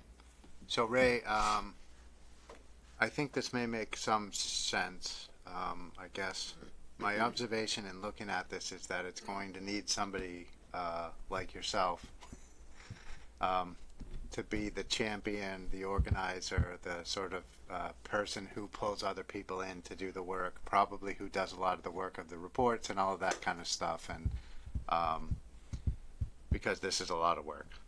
It is a lot of work. It's an enormous amount of work. I'm very sympathetic to the idea of saving money, always. And this does make some sense. I really like that you time constrained it. So it's like, let's put it together, let's spend a year and a half and do it, and then we're sort of done, at least in this iteration, and I really like that idea. So I guess my question to you is, are you up for the challenge of sort of being the backbone for this committee? Well, I wouldn't have brought it before you if I didn't want to do it. I just want to hear it out loud. And I am trying to retire.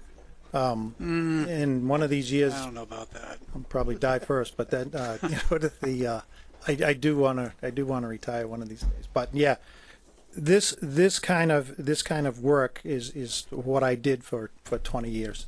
Yep. And there are an enormous amount of people in town,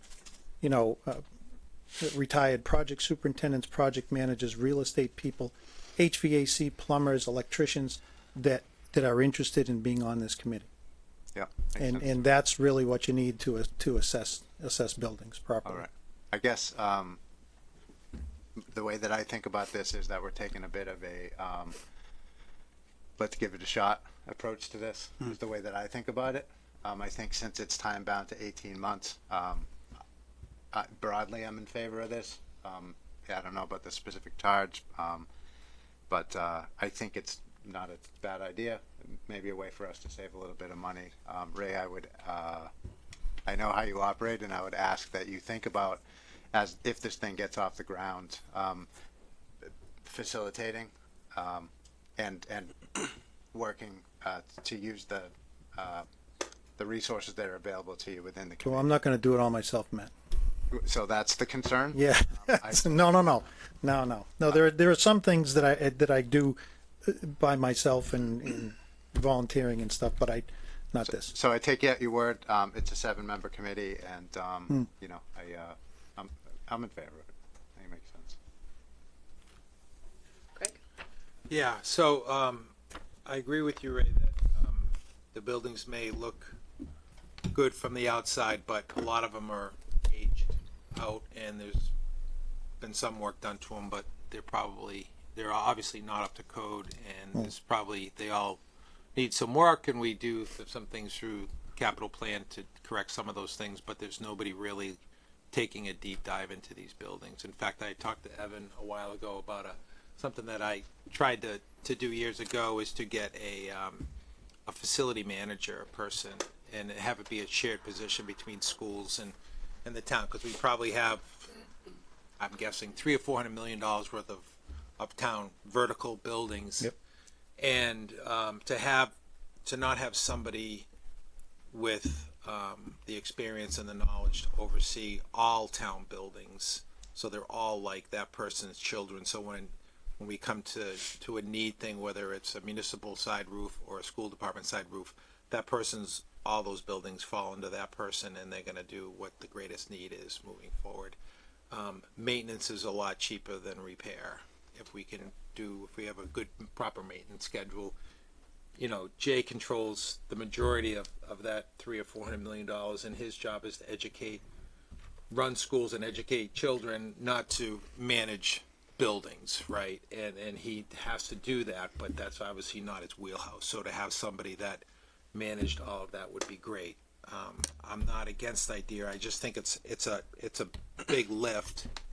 And when I saw it, I thought of some of the people like a Bob Rodak or an Andy Deshane. Yeah, we all the people. So yeah. guys that have been doing this their whole life, if they're willing to serve, it might be worth a shot. But to come up with building code upgrades and cost estimates, that to me is the biggest lift of that. To go through and evaluate systems with some people that know them, we could probably do that. But then to come up with cost estimates and somebody that understands the building code to know if some building code has been changed is you know, you have to have the knowledge of doing that every day to be able to know, and even then they might not know everything. So I think it's a big lift, you know. So conceptually I like having an understanding of, but I think we got to include the schools. And I know that's a huge undertaking too, but without the schools, I think we're missing 70% of our. Well, I think Frank's assets. doing that on Frank, right? Frank's doing that on his end. He's taking care of the schools. I think he's very new at it, and I don't know what his. Yeah, I don't know. either. When he gave me his card, it said human resources, and now he's in charge of buildings. So I don't know what his history is. You know what I mean? No offense to him. And Yeah. He's been responsive, and you know, my interactions with him, I have no problem with him, but I don't know if he's up to that task to be able to do that. Yeah, I'm not going to go too far. And I've worked with Frank a little bit. He and I were on the North Street School roof 2 weeks ago. I was dodging bees, so nobody tells you it's going to be covered in bees. But he's like, "Can you come look at this roof?" But you know, I think he's doing a good job. I think. No one's asking my opinion, but I'll give it to you anyways. Because Ray's here and that's how he operates, so I might as well just try to mimic that.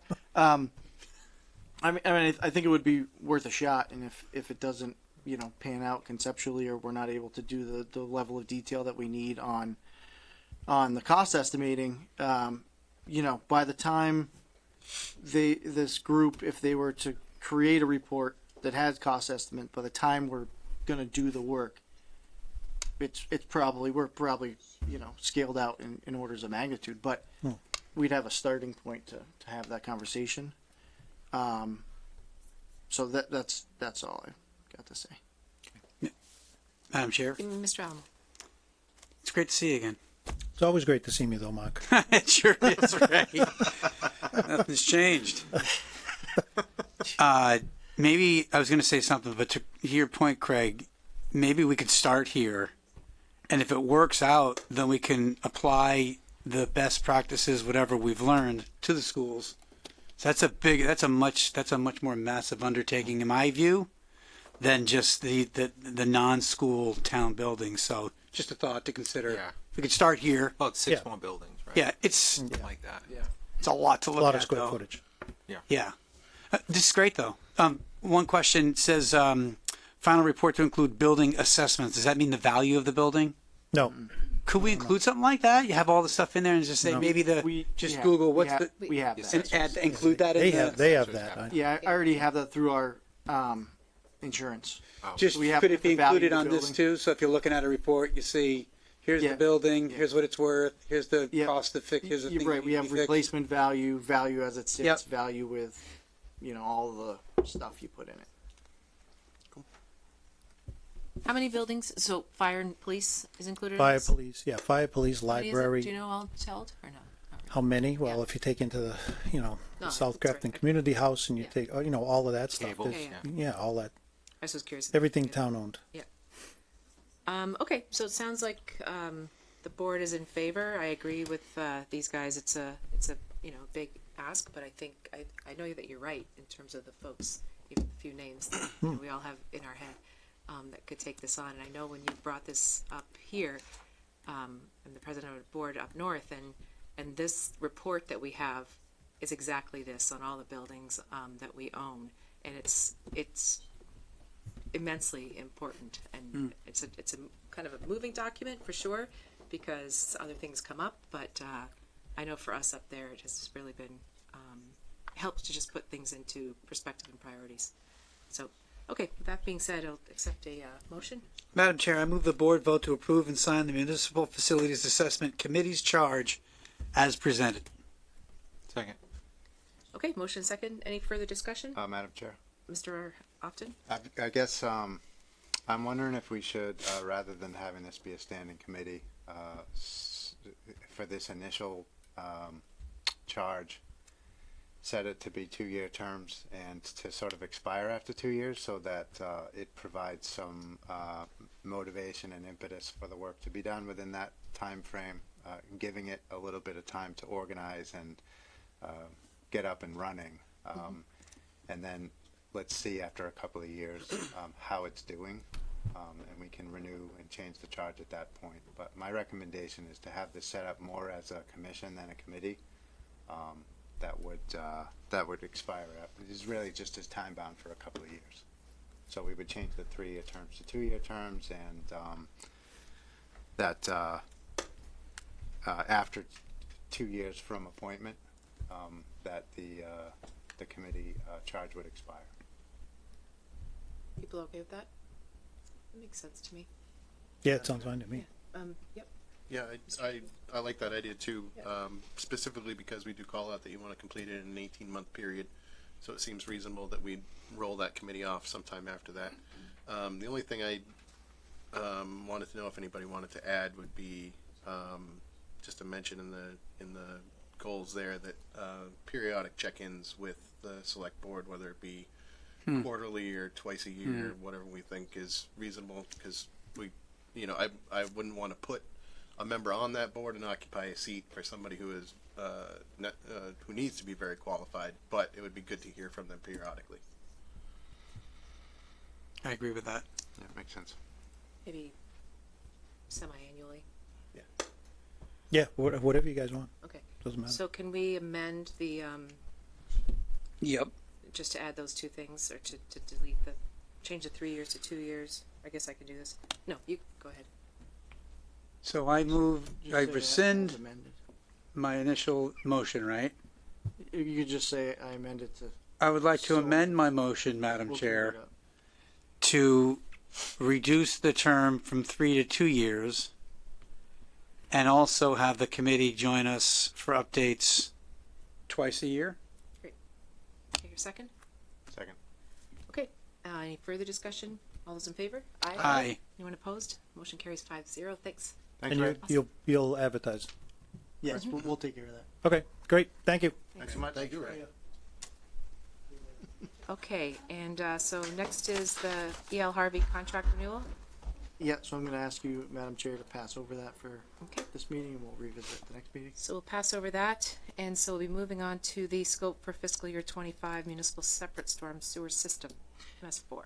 Yep. So as you'll recall, we had a award a while back to VHB for the MS4 compliance, as they are our engineer. This is to approve their scope of work, and then to continue doing said work through June 30th, 2025.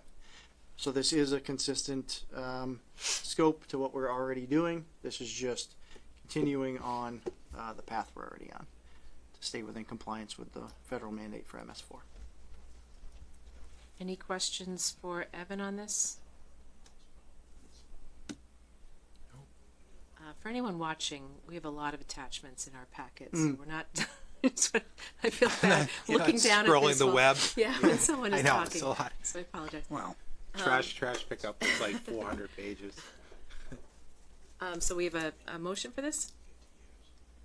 Or I move the board vote to approve the scope of services from VHB for fiscal year 25 MS4 compliance support as presented and authorize the chair to sign. Second. motion made and seconded. Any further discussion? All those in favor? Aye. Anyone opposed? Motion carries 5-0. Thank you, Matt. Madam Chair, just Mr. quickly Jefferson, before we yep. move on. Was anybody in the audience for the Harvey discussion? Just want to check before we moved on and just make clear that the reason we were passing over that tonight is we expected to have additional information about a contract extension that hadn't come in time. So just for clarity, that's why we're passing it over. It's, not for any other reason. Great. Thanks. Gives me time to keep scrolling through this. New business. Yeah, no, I know where we are. I just like to Okay. keep it going here. Never mind. Okay, so moving on to the contract with Flynn Enterprises for the Adams Road culvert replacement. Yes, so we went out to bid for the Adams Road culvert. Which is the Hennessy culvert, in every other document we have except for this one. So if you're familiar, if you go off of 46 Adams Road, that's the Hennessy trailhead, and you walk in, there is a culvert there that collapsed. We went to replace it. It happens to be in a federal floodway and a whole bunch of other restrictions. So we appropriated $150,000 at town meeting. Went out to bid. We actually wound up having a low bidder of $108,934. And so now we're just looking for approval so that we can get that project underway. They did state, the contractor that won did state that they've already ordered the culvert, ahead of time, because the lead time on culverts right now for this specific type is just so far out. So they do think that they'll have it in October. We might have to make a couple of little tweaks for winter conditions because we probably won't be able to hydroseed and get the soil stabilized. So we have to just put in some temporary stabilization. But otherwise, they think that they'll have that completed in October. Okay, great. And it'll open that trailhead back up to the Good. public. Yeah. So is there going to be any work in the right of way here? No. All right. No, That's it's- in the contract that talked about gravel burrow and asphalt and patchwork. And we just paved that road. Right.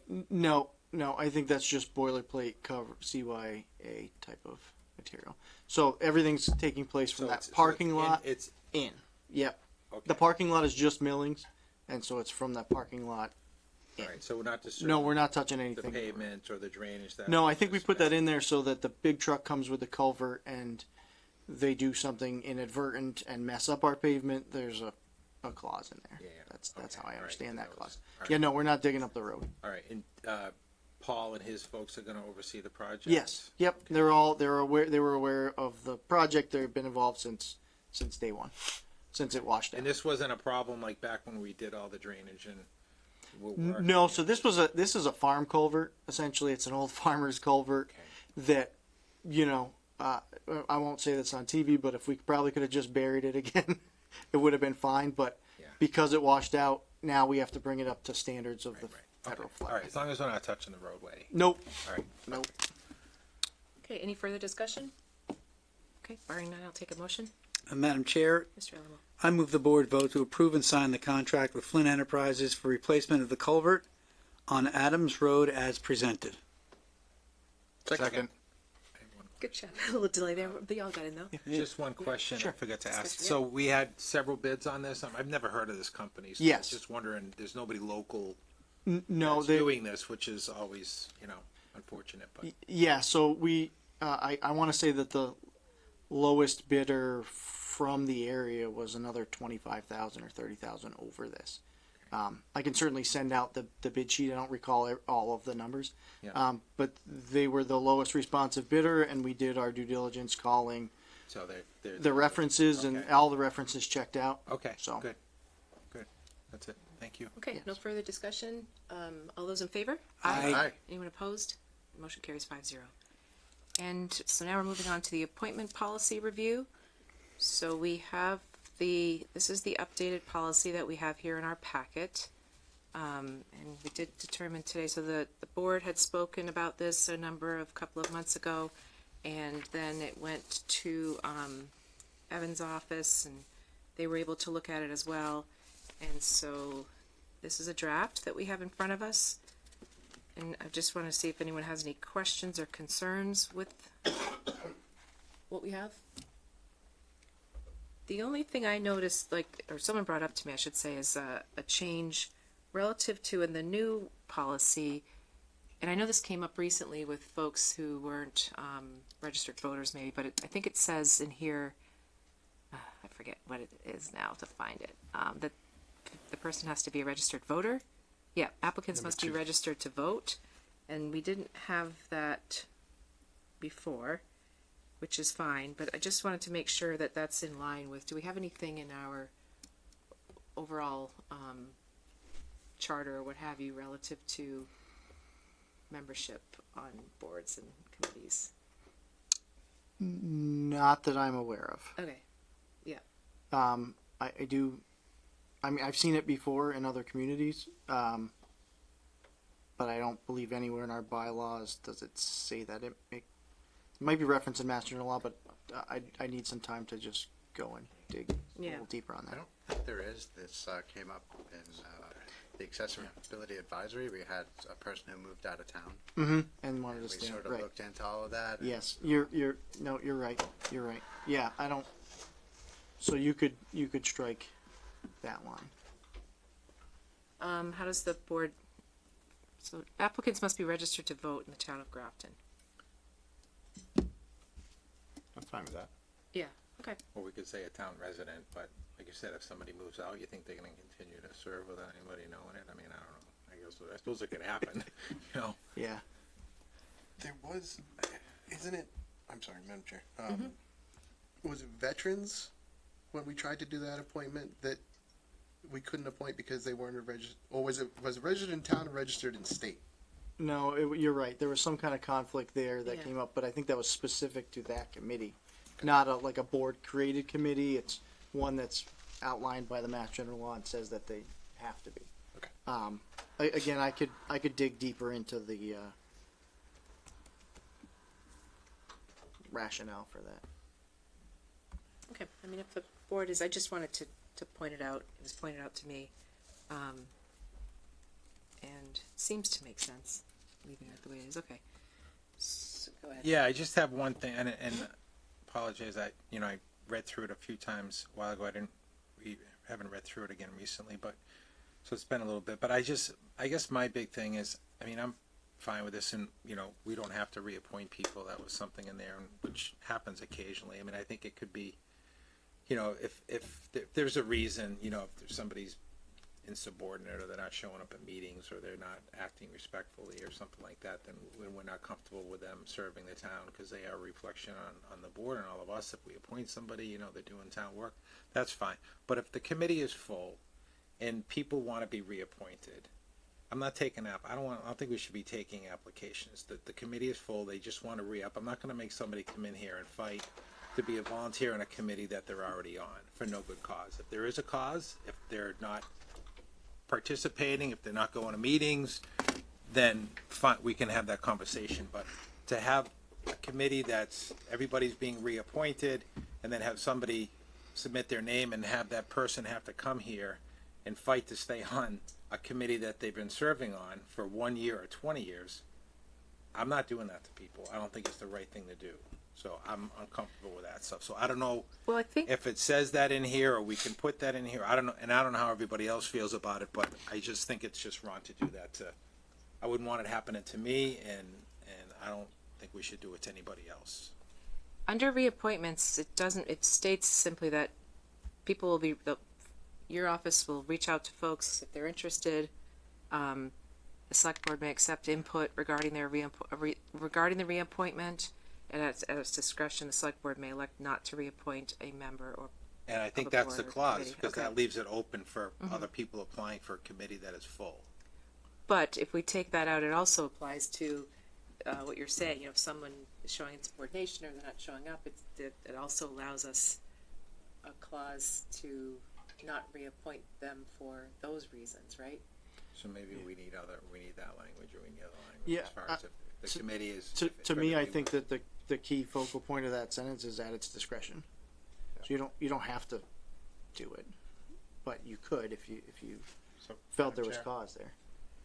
Yep, Mr. Upton?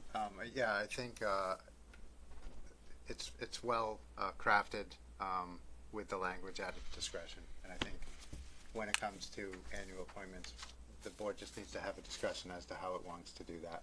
And we may have different ideas about that, but I think the policy, the language, gives us the flexibility to do it the way that the board decides during that appointment cycle. Yeah. So to put in there that if we have a full committee and everybody has submitted their name wishing to be reappointed, we will not be taking new submissions, or however you want to say it. You guys are uncomfortable with that. I would just say that it's then that still it could be the same story, right? We all want to be on this committee, but this committee doesn't want Anne Marie back because she only shows up to one meeting a year. Well, So it's the I think same yeah. idea though. Like, so then you would close it. So we all decide we want to come back. We close it to other people coming in. I know it's hard. It would be hard to go ahead, Andy. We did add, Tease that out. I think, kind of add that clause that we're willing to accept feedback from the committee, which I would hope those types of issues would come out in the wash, you know, when those notes are passed along to us. I'm not in favor of adding the language just because I understand the intent and I don't necessarily disagree with it, but I don't really feel like we should be discouraging people from applying simply because a position is full. It's you know, it's on us to make that decision. It could be full, you know, there could be somebody on there and a new person who comes in that we just universally agree is a better fit and a better expert on the subject matter, or, you know, what have you. I think there's just a lot of scenarios where we could use that flexibility. Yeah. I just think it sends a really bad message, and people can participate, Andy, even if they're not on the, if somebody comes in and they have an expertise in something and we have a committee related to that and they want to participate, they certainly can participate. But to take somebody that's been working on a committee for 6 years, 9 years, and all of a sudden, oh, somebody comes in that's better, you know, and we're gonna not reappoint you and put them on. I just don't feel like that's the right thing to do to people, you know. So that's my thing. And whoever it is, unless they're not service, you know, they're not participating and contributing to the committee for whatever reason, or they're, you know, misbehaving or whatever. So that's. I just don't want to do that to people that volunteer. I guess that, you know, that notion of at its discretion, boards are going to be different, people are going to be different, right, with how they handle some of this. I don't know how to put the verbiage in. I think that language covers it. Yeah. at its discretion. Yeah, and you would hope that the board is again making appointments in the best interest of the town, right? But I know what you're saying, Craig. I was here and I understand. I just wanted to highlight that and I think you brought it up, Andy, that opening up for input from the committee was something that was frowned upon previously, and now we're opening that up, and I think that that's a positive change. So I'm inclined to leave it as it is. Okay. Any further discussion? Is this something that I hate to put it off again, I know we just want to button it up. Is it something that we do want to vote on tonight, or do we want to get further clarification on whether we need to remove the registered voter line? Or do we just want to get rid of it and say, be done with it? I would, if it were up to me, and Andy was asking my opinion, I would leave it as is. We'll look into it, and if it's a problem, we'll bring it back, and if it's not, then you have your policy all set and ready to go. Madam Chair, will you take a motion?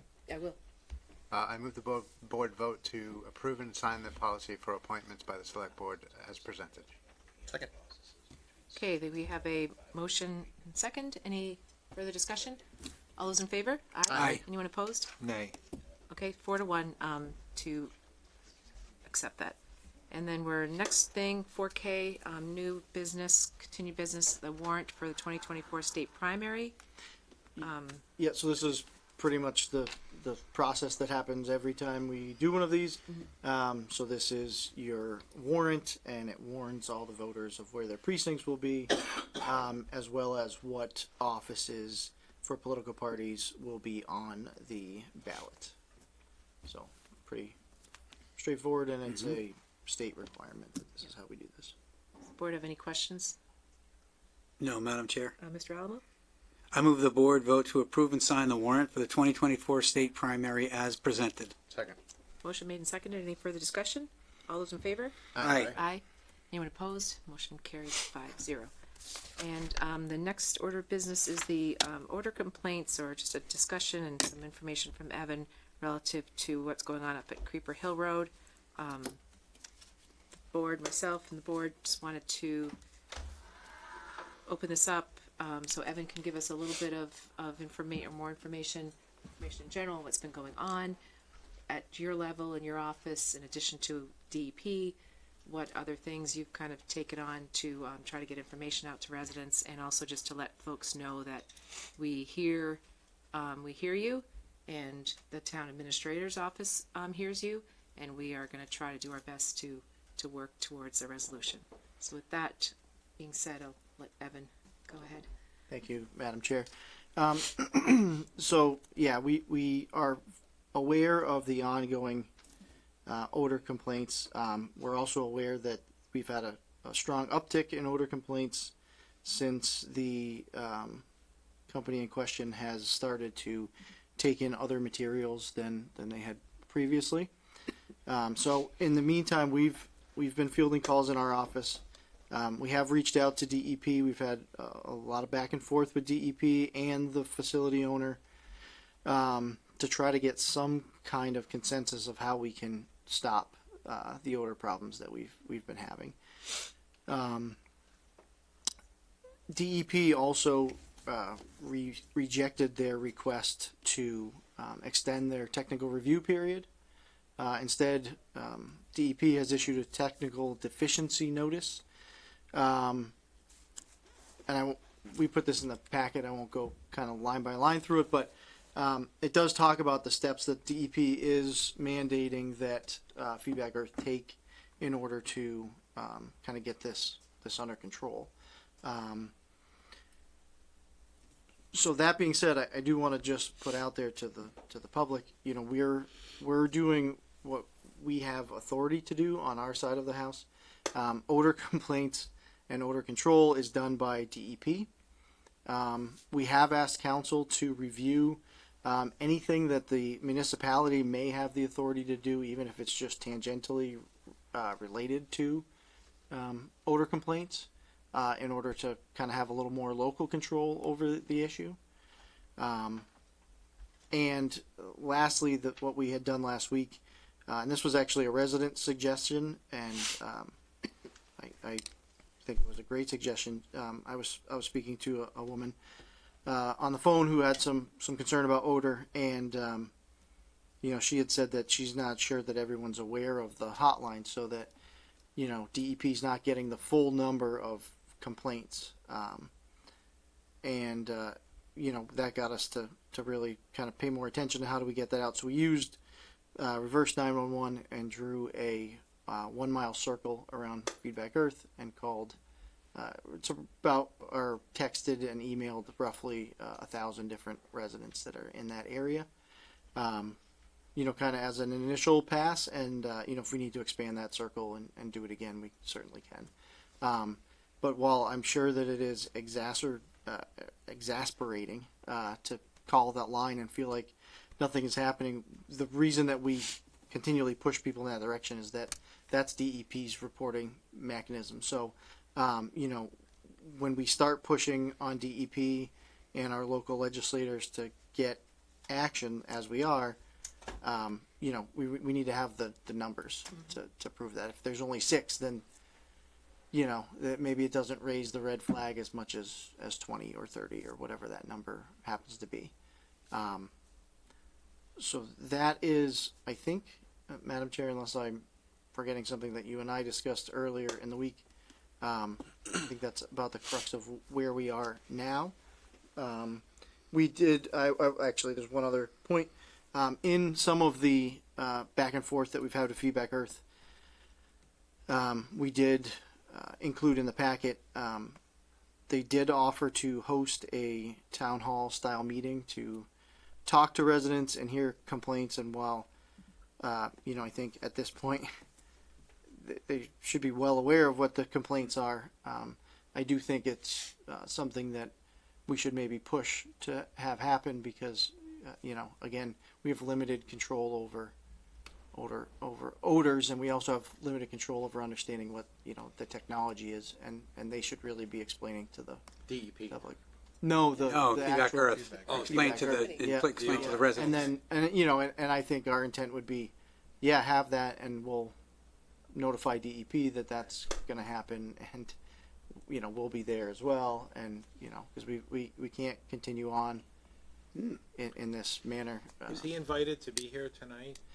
No, because I thought No. we would have a discussion, amongst ourselves, get some information from Evan. Yeah. Kind of let residents know like what we've been working on, and then potentially invite him here. But then subsequently, this came up as they brought this up as an idea to do this town hall, which I think is a better idea. Yeah. Yeah, Madam Chair. Yep. It's a great idea, but action results matter. Oh, I mean, if you just drive by there, I don't want to get crazy. It's terrible. Yeah.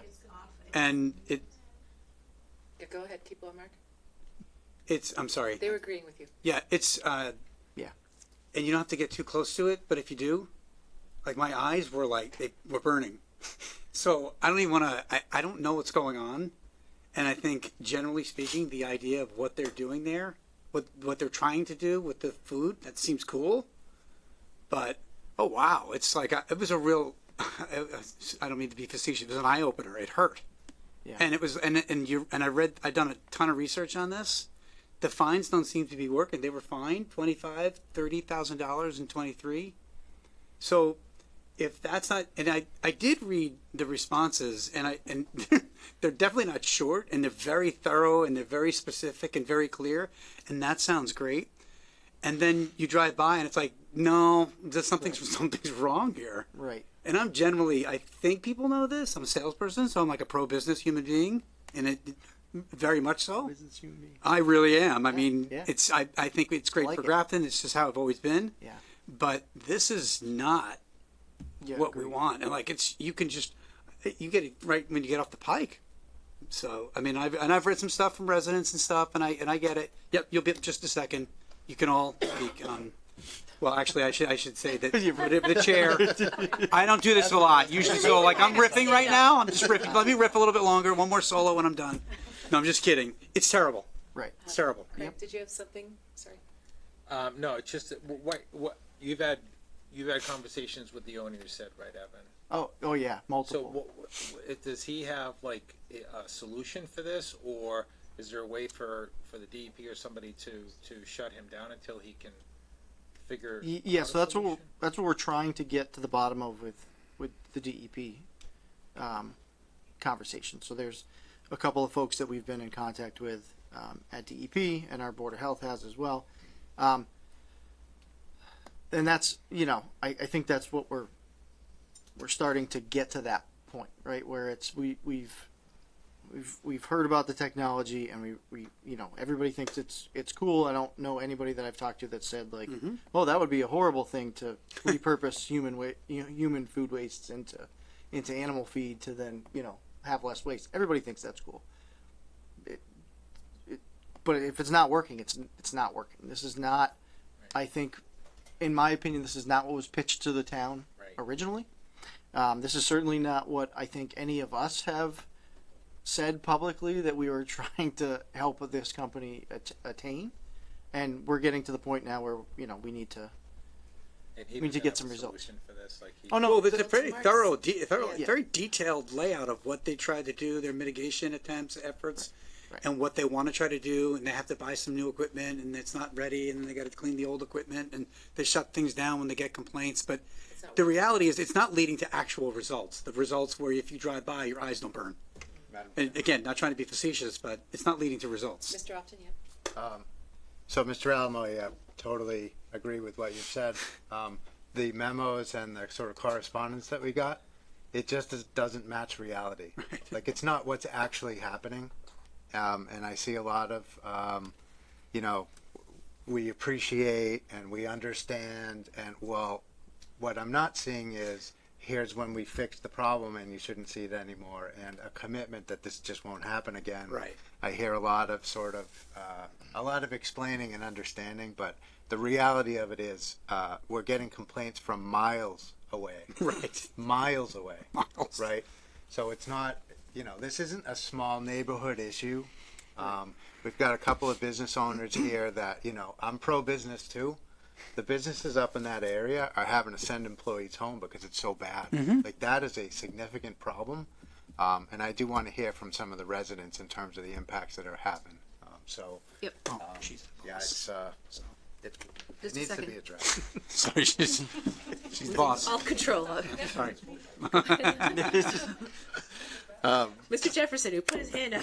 Quickly, next to me. before we go to public comment, I don't know if any of you had a chance to read through the packet that was provided tonight. I would definitely encourage you to go look at it. I know you're looking for more than words. We just received a letter on the 5th of August from the DEP outlining several areas where Feedback Earth was deficient, where they have roughly 180 days to correct these problems. I found it to be an encouraging read because I hope you will as well. It does show that there has been things going on behind the scenes. We have been trying to work with both the company and the state. I feel like this document has a little bit of teeth in it. But open the floor and please come up and share your thoughts.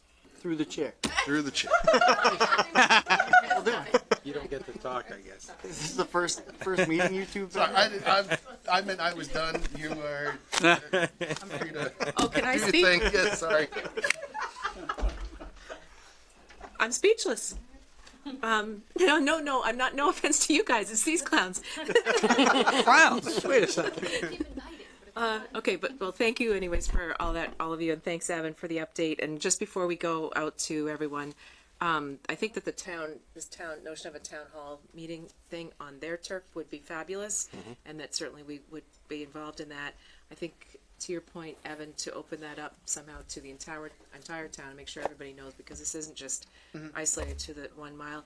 And then additionally, I don't know about contacting Shrewsbury, because I did see something online about folks in Shrewsbury.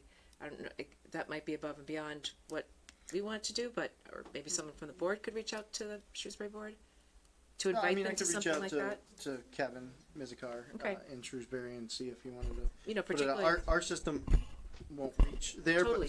But No, I I can mean, certainly, yeah. That's no, what I mean, to let them know that we've heard that maybe this is affecting folks in Shrewsbury, and if there was in fact going to be this town hall type meeting, that whoever in our entire community. Right, it transcends the border between Shrewsbury and Grafton.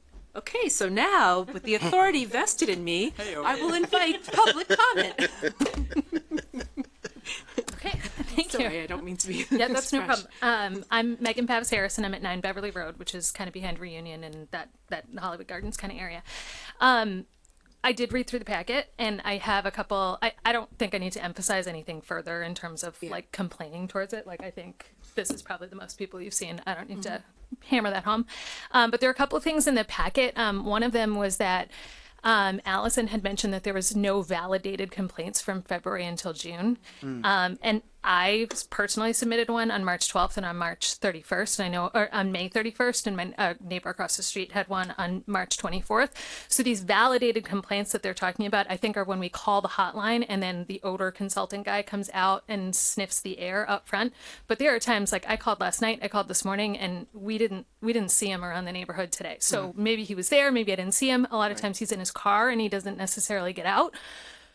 So I'm a little bit concerned that these validated complaints are only being limited to these major events that are happening that I'm sure you're getting calls from multiple towns.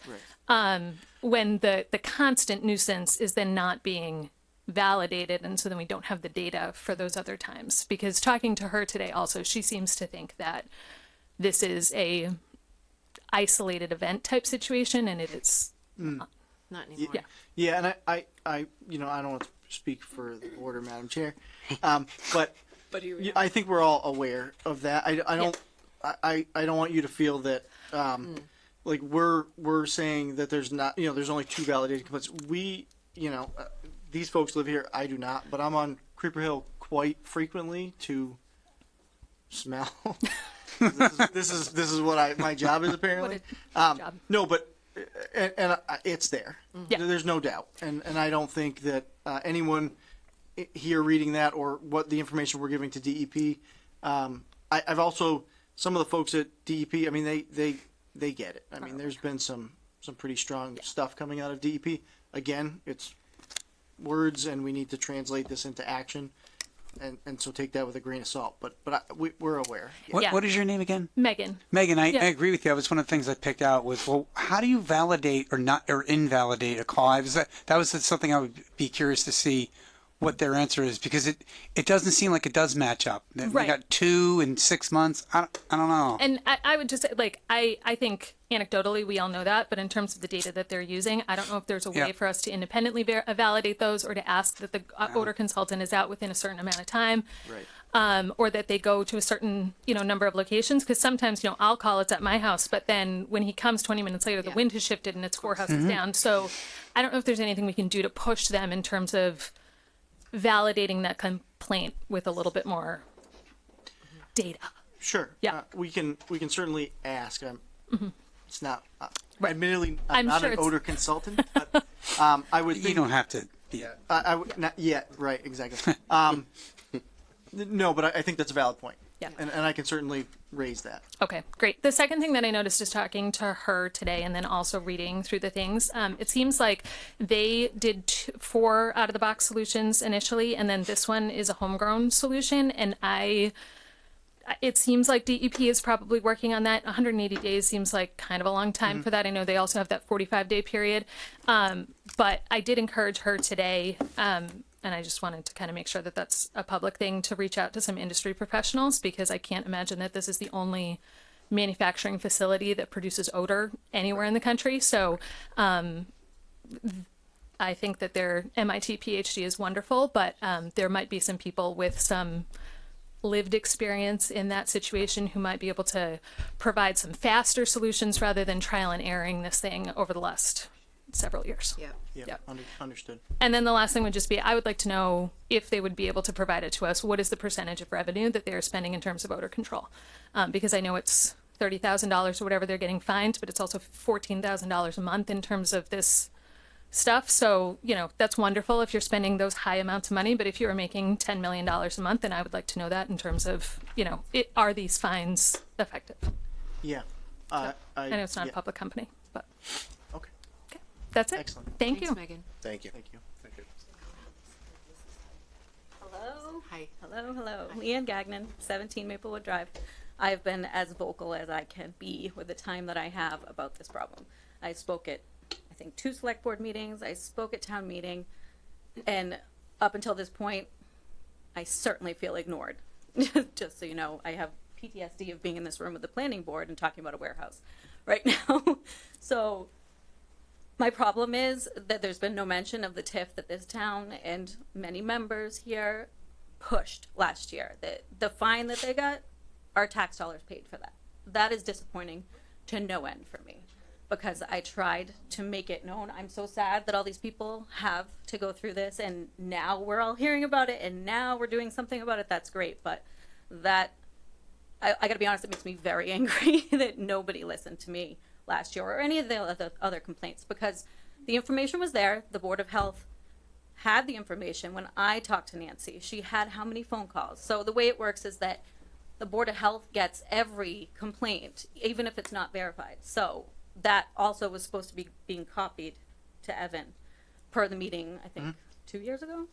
Yeah, so you should have seen that there were hundreds of complaints coming in, and not, might say too validated, but clearly we're not doing it for fun. We're not calling this because we just want to be Karens, or we're doing it because it's affecting our lives. So I'm disappointed on that. I also would like to know where they stand with the fire department. So, yeah, I'm not in charge of the fire department, but my last conversation with Chief Matthew was that he felt comfortable with where they were at and that they were continuing to work through some issues. So the number of calls, does that matter? Is there anything the town can do? There with is fines? yes, there is a way to do that, and as of yet, Chief Matthews doesn't think that they had reached that level that they would be doing that. Yeah. And I mean, I don't know about everybody else, but I'm not interested in going out to dinner with them. They've come to like my property to invite me to dinner to talk, but there's a lot of talk. Every time I talk to them, it's 2 weeks, 2 weeks, 2 weeks. It'll be fixed in 2 weeks. We're trying this. And that's been 3 years. So it's not happening. So I know there's little the board you can do, but it's just a frustrating situation overall that our tax dollars are paid for their expansion, part of it. So that's very frustrating. Thank you. Appreciate it. I did hear you at town meeting, by the way. And I don't know if you get copies of the reports from the just tell us oh, your I'm name. sorry. and I'm where you Shannon Nukowski. I live at 8 Sunset Lane, which is Megan's neighbor. Okay, thank you. And this has been going on for 2 or 3 years. It's not new. And I've emailed with Allison back and forth a few times, and David, I think, who used to be the person. And I recently found out about the hotline, which is how then Tom comes out to the neighborhood and then will tell you if he smells something or not, and then gives you this report, which is what the DEP gets. But I don't always get the reports. I've gotten 2 of them this month, but I didn't get them for any of the other times that I've called in. But Allison did come to the neighborhood today, which was not Tom, which I found odd, but she was out walking around. And after meeting her in person, I have zero faith that she is capable of fixing the problems there. She's very scientifically smart, but she did not seem to have any people skills. I mean, I was with my neighbor Karen, and she was just like walking around sniffing the air, and I'm like, and she's like, well, I don't smell anything, but she's like, sniff me. I smell like the facility, and like, don't come near me because I smell. So you're probably smelling me. That's what the smell is. And I'm like, no, that's not what the smell is. This has been years of our life. And then when you call and they come out, they're like, well, we can't smell it. And I'm like, I'm not lying about it. It's been here. Like, we couldn't open our windows. Like, the past couple weeks, it's been beautiful at night. And she gives very contradicting information. Like, I read your packet. And I said to her last 2 weeks ago when it smelled horrible, it smelled like rotten. Imagine collecting all the seafood from every restaurant in Worcester, letting it sit in the back of a truck for a week, and then processing it. That's really what it smelled like. And she was like, no, we don't process any meat here. And she has it in an email to me in writing that she doesn't. But then I read your packet and it says, yes, we are. And today when she came to the house, I said, it smelled like meat. And she's like, well, we don't process meat. But obviously they are. And when I did say, well, it can't just be our neighborhood. Like, it can't, like, I have friends in Millbury that smell it on the days I'm smelling it. And she did tell me and my neighbor that the smells that we're smelling are from the pig farm in Millbury, which was a huge slap in my face because it is not from a pig farm in Millbury, because that pig farm has probably been there for 20 years and I've never smelt it. And I've lived here for 17 years. And since they've moved in, it's been that. She also tried to pass off that some of the yeasty smells we smell are probably from the bread guy, which it is not. Like, we live in that neighborhood.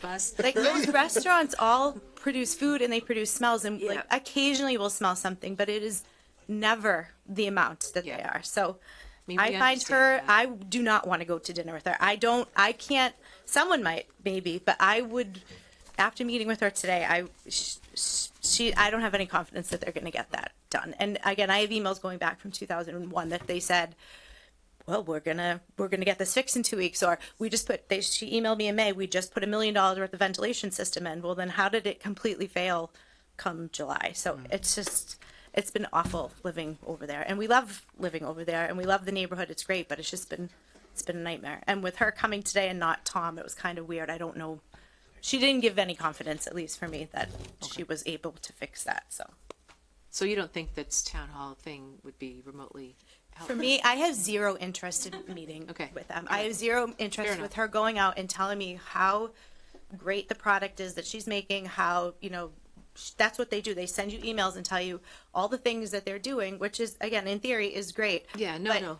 I mean, there are people who live next to sewer plants who don't have these smells, so there's something wrong. And after meeting her today, I realized that I think she's very scientific smart. She went to MIT. She's very smart. She's not capable of running a business. And that's, I think also today, her coming out to the neighborhood to like meet with us was kind of like what a business person would do. I'm going to come out and get in front of the problem. And to me, in my opinion, it made it just that much worse, All right, at thank least in my opinion. So. You want to come on up? Yep. Sure. Tell me you guys want to go home. How you doing? Andy Russo. I own the property across the street on Creepy Hill Road with my twin brother. We could talk about the smell all day. I won't even get into that anymore. We're beyond the smell. Everyone deals with the smell. That's a big issue. On top of that, we've spent a large amount, millions of dollars, building our property that we bought from the town. And it's pristine. It's clean. The last 3 months, aside from the smell, we have an abundance of trash daily, to the point where I call up Matt Tarr, who's a great guy, great kid to deal with, and then I can't deal with Matt anymore. I have to deal with Allison, and I just get lip service. They send 2 guys over with a vacuum and a wheelbarrow, and they pick up trash in my garage, because you open the garage doors, it blows right in. They were filling wheelbarrows with trash, saltine wrappers, plastic. This happened once. We're so sorry. It was a dumpster that didn't get covered. We talked to people. Next day, same thing. Next day, we moved the dumpster out back. It's not going to happen again. Happens again the next 2 days. She comes in my garage. She's walking around picking up pieces. I go, what are we going to do? What do you want me to do? Stop it from happening. Put a cover on it. I mean, this is common sense. As smart as you can be, cover the dumpster. Close your garage doors. Not to mention the amount of food. We all have now my building is, the oldest one's 9 years old. The other one's only 2 years old. And we have mice. I don't have food, period. But all the food on Creeper Hill Road, if you go down it right now, there's dough all over the road. Animals eat it, the mice eat it, we drive in it, coming down the street, drive into our garage we spent all the money on, and now the food is in our garage, and we got mice. I've never had mice, ever. On top of that, you have the dust. They sent the company, and I have emails, text messages, pictures, you name it, I have it. They hired a company to power wash our building because it was covered in red and brown dust and oil from them loading out of the silo, and it's blowing all over my buildings and my trucks. My employees' cars were literally covered, and you can't go through the car wash. It doesn't wash off. It's an oily slime. And they just don't care because they're making money. If I ran like that, you guys would have thrown me out of town. And it's at the point now where I didn't say nothing for 3 years, and the last last month, I've been out of my mind about it, dealing with them, and I'm getting nowhere. It's impacting our business. We can't have customers come for meetings for a new project we're going to look at. I can't have them show up there and wear a gas mask to come in my office. I went there Sunday night to do paperwork on my own office. I had to leave. I couldn't even be in my own office. It impregnates the whole building. It's just horrible. So I messaged her and Matt. We haven't been open since Friday. It's not us. It's Tony at Service Plus. Come on. We're really going to stop blaming the whole neighborhood? So literally, I'm like, you're wrong. It's you. No one's been there at all. I have state-of-the-art cameras. You could watch anything you want on my entire property and Creeper Hill Road. I have photographs of the trucks coming in and dumping Sunday morning at 10:15. I mean, you can't tell me you're not doing it. And loading trailers out in the yard. There's food spilling everywhere. So then Monday morning, I'll be at the yard at 5 a.m., she says. We'll figure it out. I'm getting text. I'm sorry. We correct this. We had a spill where we scraped all the dirt up. We're getting rid of it. We're going to redo the gravel. Why are we always playing catch up? We only play catch up when she knows there's a meeting tonight or when people are really all over them. Other than that, the fine is just the cost of doing business. Who cares? If you're going to spend $10 and make 50, I'll spend 10 every day. No one's doing anything. And now it's our employees don't want to be there working. You can't breathe in the building. I can't blame them. I'm not upset with them for doing it because who wants to work in that environment? It's beyond it's something that needs to be done. And like to credit them, we don't have 180 days. It's been 3 years, pardon my French, of a living hell. And it's getting worse by the day. Literally by the day, it's getting worse. I mean, Creeper Hill Road, the town spent, I'm in site business, spent a good amount of money to redo Creeper Hill Road. They chip sealed it and paved it. Lynch did it. That entire road is covered in food waste gravel coming out of their place, running. I mean, it's 2-3 inches thick on the sides of the road. And everyone's driving through it, bringing it to their houses, bringing it up the street. The road is completely covered. It's not like I'm just saying it. You can physically drive there and see it. And the food is all over the road. And then once a week, they sweep my parking lot because all the stuff, when it rains, runs out of their property, right into the middle of mine, into my catch basin, and goes out to the retention pond. I mean, they're destroying our property we paid money for. And I hope they're millionaires. I want them to be millionaires. Do it the right way. I can't run my business the way they are. DEP would have shut me down in an instant, not giving me 3 months to figure it out. And all I hear is excuses from them. Oh, we had a reefer go bad. Sorry. We had another reefer go bad. Sorry. I go, what's today's excuse? Another reefer? No, they spilt liquid on the ground. Nothing should be outside per their contract. It should all be in the building. Doors shut at all times. So why are we picking stuff off the ground? Why do we have cameras showing loaders, front end loader, pushing food or something into the building? It shouldn't be out there to begin with. It's at the point where something has to be done. Everyone around the neighborhood pays a lot of tax dollars. And from what I'm hearing, which I'm hoping, I mean, I don't think anyone's wrong, but I can't believe they would have gotten a discount on taxes and we're paying for it. That is atrocious. I mean, we're all paying for them to ruin our properties. That's got to stop. I mean, I don't know whatever the area, I don't know people's situations, but I know we pay a good amount for what we have there. And that's ridiculous. Fair enough. Yep. No. Thank you. Thank you. I'm good for now. I might come back. Haven't met me yet. I'm angry at Kevin. Good evening, Kevin McGill, 18 Old Upton Road. I'm one of the owners of All Steel Fabricating on Creeper Hill, just up the street. Since they've started with the lobsters or whatever they're doing over there, we have a huge mouse problem on top of the stench. And I have 25 guys in my shop. I know there's concerns about the residents, and I'm concerned about them as well. But I've got guys working 40, 50 hours a week in this, and they're subjected to it. And some mornings I pull up to work in the morning, and it is just god-awful. Absolutely god-awful. And we keep hearing the same, we're going to take care of it, we're going to take care of it. And Evan, 180 days isn't going to cut it. We need to do something now. My brother and I, we've put off customer meetings at our facility, as Andy suggested, because we just can't have people out there. It's embarrassing to have people out there working in that stench. Everything else I would have to say is pretty much reiterating what's been said before, so I'll keep this short and sweet, but 180 days isn't going to cut it. We need to do something. We need a concrete timeline. I don't know what that answer is. We had a meeting with the DEP, and they basically said, the wheels of justice turn slowly. Well, you got people's health and safety that's paramount right now, and we need to deal with that. So, thank you very much. Thank you. Thank you.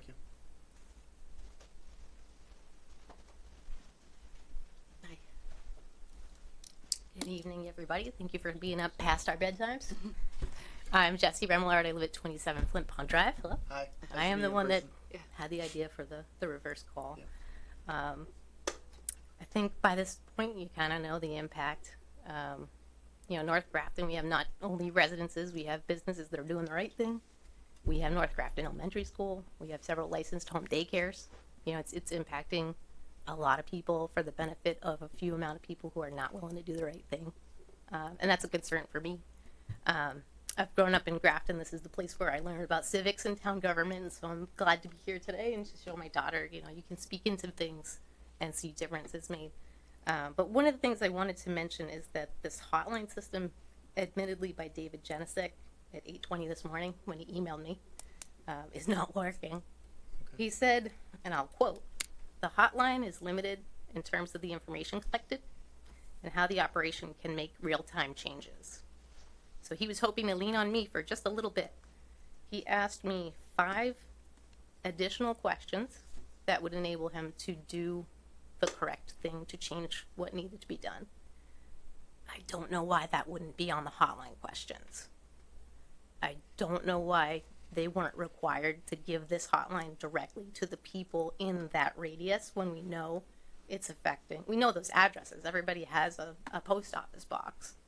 And especially when, we spoke, and it was so quick to do that. That problem was solved very, very quickly. I will say I didn't receive it, and I'm in 0.7 miles by GPS because I'm navigationally challenged, and I can only use GPS. So can I interrupt for just 1 second, absolutely. just to clarify? Yeah. So you have to have opted into the Code Red system that the town has, because I can't use the emergency function. Gotcha. Because that is problematic. So I think that's one of the things that maybe we could, because it's clear we need your help in whatever way that you can. So what I'm trying to think of is what can you do to help? Because you're limited, right? You're not DEP. You can't do certain things. But I think we could either more specifically target the people that are impacted so they are able to give the information that they need, which apparently is not what they're asking on the hotline right now, within that vicinity. And I think really that should be on Feedback Earth. They should be sending and post mailing everyone in the neighborhood to say, we care, we need to know, call us immediately when you hear it, smell it. And it's not just Grafton, it's Shrewsbury, it's Market Basket. When I go shopping there, it smells like rotten seafood. They sell seafood, they know how to refrigerate it. It's not them, Right. But that's what I have to add. I think the hotline could be done more effectually, according to David Genesek, who is, he's with Feedback? The or is chief he- of staff Principal. Okay. at Feedback Earth. Okay. He emailed me this morning. Jesse, can you forward me that email? I would love to. And then he asked me if during the day, after an hour, if I could give him feedback if it's working. And I was like, I would be happy to be an employee for you. Yeah. Right. I'm not sure what you're willing to pay, but I'm expensive. Okay. I actually didn't say that. But if you would allow my daughter, she'd like to speak about her experience with her friends. We live in Flint Pond Estates. It's a 70 condo community. There's a ton of families. It's an amazing place to live and be outside, and that's why we chose to purchase a home there. Hi, I'm Mia Haddad, and you're probably thinking, why is the 11-year-old talking? It's because that it's hard for me to play outside with my friends without gagging, because it's nasty. And I'd love to go play with my friends. Whenever they knock on my door, Mia, can you play? No, it smells like garbage. And I really can't, describe the smell, because it smells like everything disgusting on earth. And once I was going to the restaurant with my dad, and, we weren't even driving by Feedback Earth, but we could smell something disgusting. So we had to roll the windows up, and it was a really hot day, so it was really hot in the car. We'd love to have our windows down, but it was nasty. We couldn't take it. It was giving me and my little brother headaches. We didn't like the smell. Fair enough. Thank you so much. Yeah.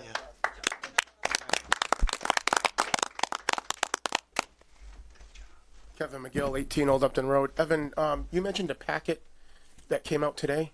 Yes, so it's the select board meeting packet. So every select board meeting has a packet of materials that kind of goes along with every single agenda. So it was just the agenda, it wasn't anything No, there's with there's more the information. agenda, and then there's like 200 pages of other assorted. Yeah.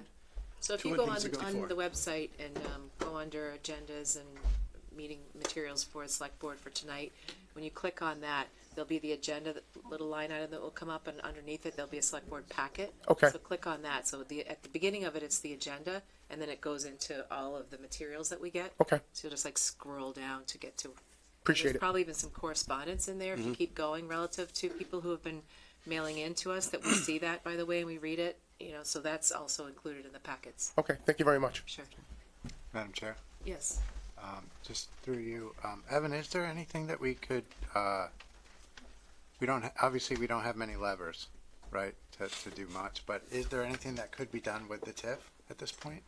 I don't know, is the short answer. So there are criteria in the TIF.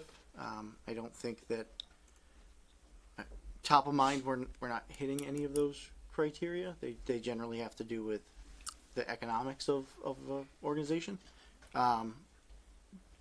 But you know, we're compiling all of the feedback that we're getting now and some of the other concerns that I can speak to council about, you know, in the morning at some point.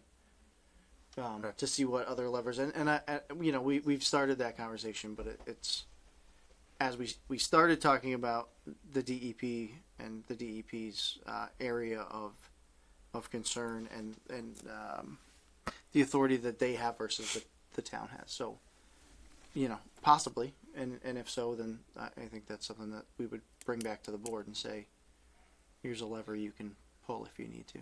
Well, it seems like there's a lot of things leaving that site other than just the odor, which I know is horrific. But, you know, Russo Trucking or Construction was talking about a oily substance sticking to everything, Yeah. sludge in the street, you know, bringing rodents around, you know, food getting tracked in, trash. I mean, they need to contain everything on the site. We got to fix the odor issue.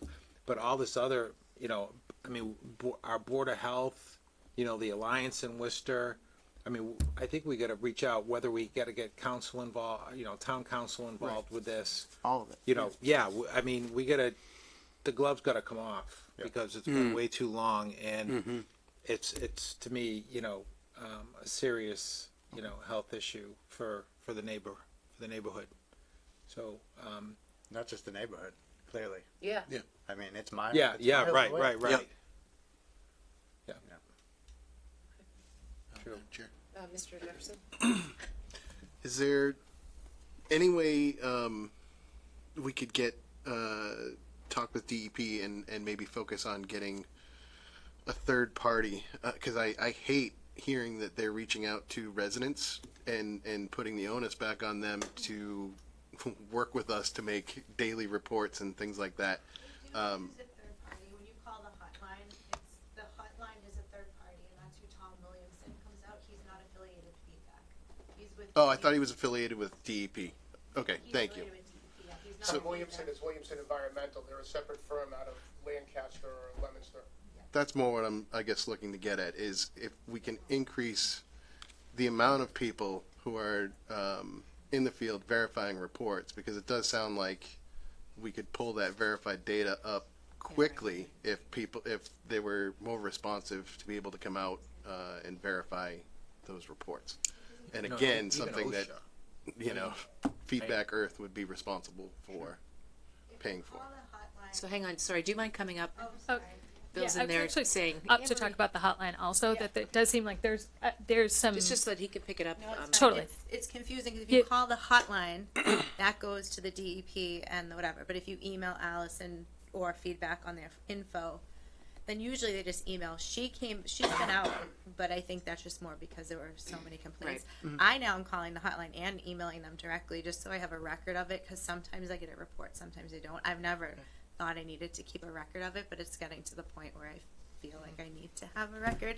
But I don't think a lot of people, I think people just reach out to Feedback, because that's what I did for 2 years. I would just reach out to them. Right. But if you don't call the hotline, then you don't get a affiliated with the DEP is kind of how it works. At least we've been told. Okay, we could just make the next few brief. We've got it. Yeah, Trust but me, I would just say it seems like there are a variety of facts being told to a variety of people coming from them. And so one of the things that I would encourage everybody to get on the same page about is that hotline, because on the one hand, they're paying for that hotline and they're saying that they're not receiving that information until the same time we get that information. And I'm not getting those emails until 24 to 48 hours later. And so they're saying that they're not able to adjust what is happening on that. But like, if they're paying for that hotline, is there not a way that we could just pay a little bit more to maybe get those emails sent immediately? Yeah, because the fee, like I said, the can't be a delay, like there can't be 2-day drag. right, and they're complaining about that, but also You guys are solve waiting for it 2 days. because it's your job to do that. So You yes. hired that person to do the Or, work, so- but was it like a penalty? Was that part of their fines that they had to hire these people or pay for them through DEP? Yeah, that was part of the DEP regulation. Yeah. Okay, because it's not. Yeah. Bottom line is it's not working as a solution in terms of communicating to us or to them. One last thing, she gets them right away. When they say You gotta Come on up, sorry. When they say that they didn't get the emails from the hotline, I've only called the hotline once in my life. 3 years, I just deal with them directly on text messages. I have text and photographs for years showing the problems, them apologizing, sending crews to fix it. But the hotline, Sunday night I called, I was there with my wife, we had to leave. Sorry. I was there Sunday night, we had to leave, me and my wife left there. I called the hotline at 7:04 p.m. 7:06, Allison texted me, if you want to deal with the authorities, then you can go a different third-party avenue from now on. So she gets them right away. So she can't say she doesn't get the text, the emails, because she got it within 120 seconds. And that's in a text message from her. Yeah. I mean, it's we're all being bamboozled, to hear the truth. Okay, go ahead. Obviously, his brother, kind of look alike. Yeah. Saw you all, I hate listening to all this. No, it's okay. It's very frustrating for everybody. Now, Yep. I'm not going to get into the whole smell, the trash. 'cause We got I it, love yeah. My brother too. You've all heard it 100 times. But I am going to credit what the young lady said. One thing about having no faith in Allison to do anything. This word for word on my property, which I heard it come out of her mouth with her husband. I think it's David or Daniel. David. She's untouchable. She does not care. Exact words. And we said, "What are you going to do about this?" She goes, "Nothing. I'm untouchable." What do you think she meant by that? Well, it's clear what she meant by it. The DEP's not doing a damn thing about it. You guys are frustrated because you're listening to all the residents and that your hands are somewhat tied. But in my opinion, town of Grafton, and I know you can't go to the DEP standard with the air pollution and whatnot, but what the town of Grafton can do is, because, like you said, we're in site construction. I do road construction every day. If one of my dump trucks goes down Creeper Hill Road and I have a bad tailgate and I cover that road in 3/4 stone, the highway department's on the phone, me and my brother in 13 seconds. Hey man, we're gonna go clean it up right now if it ever happened. It never has, by the way. But if it should, doesn't matter where you are, you are responsible for it. So the town of Grafton, I understand you, it's maybe above your, I don't mean to say pay grade, but above your grade with the Right. air pollution. I understand that. Yep. But when it comes to your city Yeah, there's street that stuff, is sure. covered in trash, Yeah. it comes to your road, I mean, what's the vector policy? You have a apartment building, people have apartments, houses, you have to do vector control. What's theirs? Because, I mean, there are some rats and mice that are so big, you could put a saddle on them and ride them to work. I mean, it's you joke about it a little bit, but I mean, Yeah. and aside from the trash, this and that, I know my brother forgot to mention one thing. Every time one of their trucks, trailers, or people that come from wherever the hell they come from, drive through our property, we just finished top coating our parking lot. It was like $58,000 to put the top coat down to finally finish with Grafton. What do we see? A tractor trailer from Kentucky or something pull in front of our building and make a tight U-turn and chew our mix up. So now we have a policy with them. Every time a truck comes in, we have cameras, as you stated. Every time a truck that isn't mine comes in that property from them, they pay us $500 every time. And I'll be honest with you, this is why she says she's untouchable. She doesn't care because she gets credits from the town, which I thought it was a joke when she said it, but apparently everyone's saying it's true. This town gave them tax credits. For what possible reason, I'll never know, because this town paid, our tax dollars paid for that road, and they destroyed it. I mean, absolutely destroyed it. I mean, let alone the tax dollars with the fire department, who, they're great guys. They come in my yard, they hang out when that place is burning down. Best thing to happen to anybody here, the place burns to the ground. You know, when they built that Quonset hut with the new, whatever those things are they have, they're supposed to have garage doors on that. That would stop that oily dust from coming over to my property. Now, everybody's affected. Just so happens we're across the street. And it's pretty bad when Mark Torrigiano was way better than them. Yeah. And we all know that. I like Mark, but it's pretty bad when he was way better. Yeah. They don't care, and that's the bottom line. They do not care. Her words, they're untouchable. So somebody has to find a way to touch them. Yeah. And if that means it's the highway department saying, hey, no more trucks till the road's clean. Or shut them down. You guys are shut down for 30 days till you figure out this problem, and we want it in writing and a problem you're gonna fix. 30 days of them not working might smarten them up a little. Because I know would be shut down. I know Allsteel would be shut down. Yeah. You know, let alone this young girl that wants to play with her friends in her own yard and she can't. Yeah. We're trying to make $1. I feel selfish saying that. She's just trying to play with her friends. Yeah. Right. That's crazy. Thank you. Thank I mean, you very that's much. Thanks so helpful much. to know from the businesses too, these other things that perhaps there is something, you know, above and beyond, obviously the odor, we get it as well, obviously, so. Yeah, I just a couple of things. I would ask Evan to get a hold of Paul and have him, and if that road needs to be swept, then they should be paying for it. They should be doing it. They should be paying for it. I think a call to OSHA. I don't know what they can do, but certainly to put them on alert and have somebody knock on their door. You know, if the DEP isn't acting in a timely manner, and if it's air, it could be EPA as well.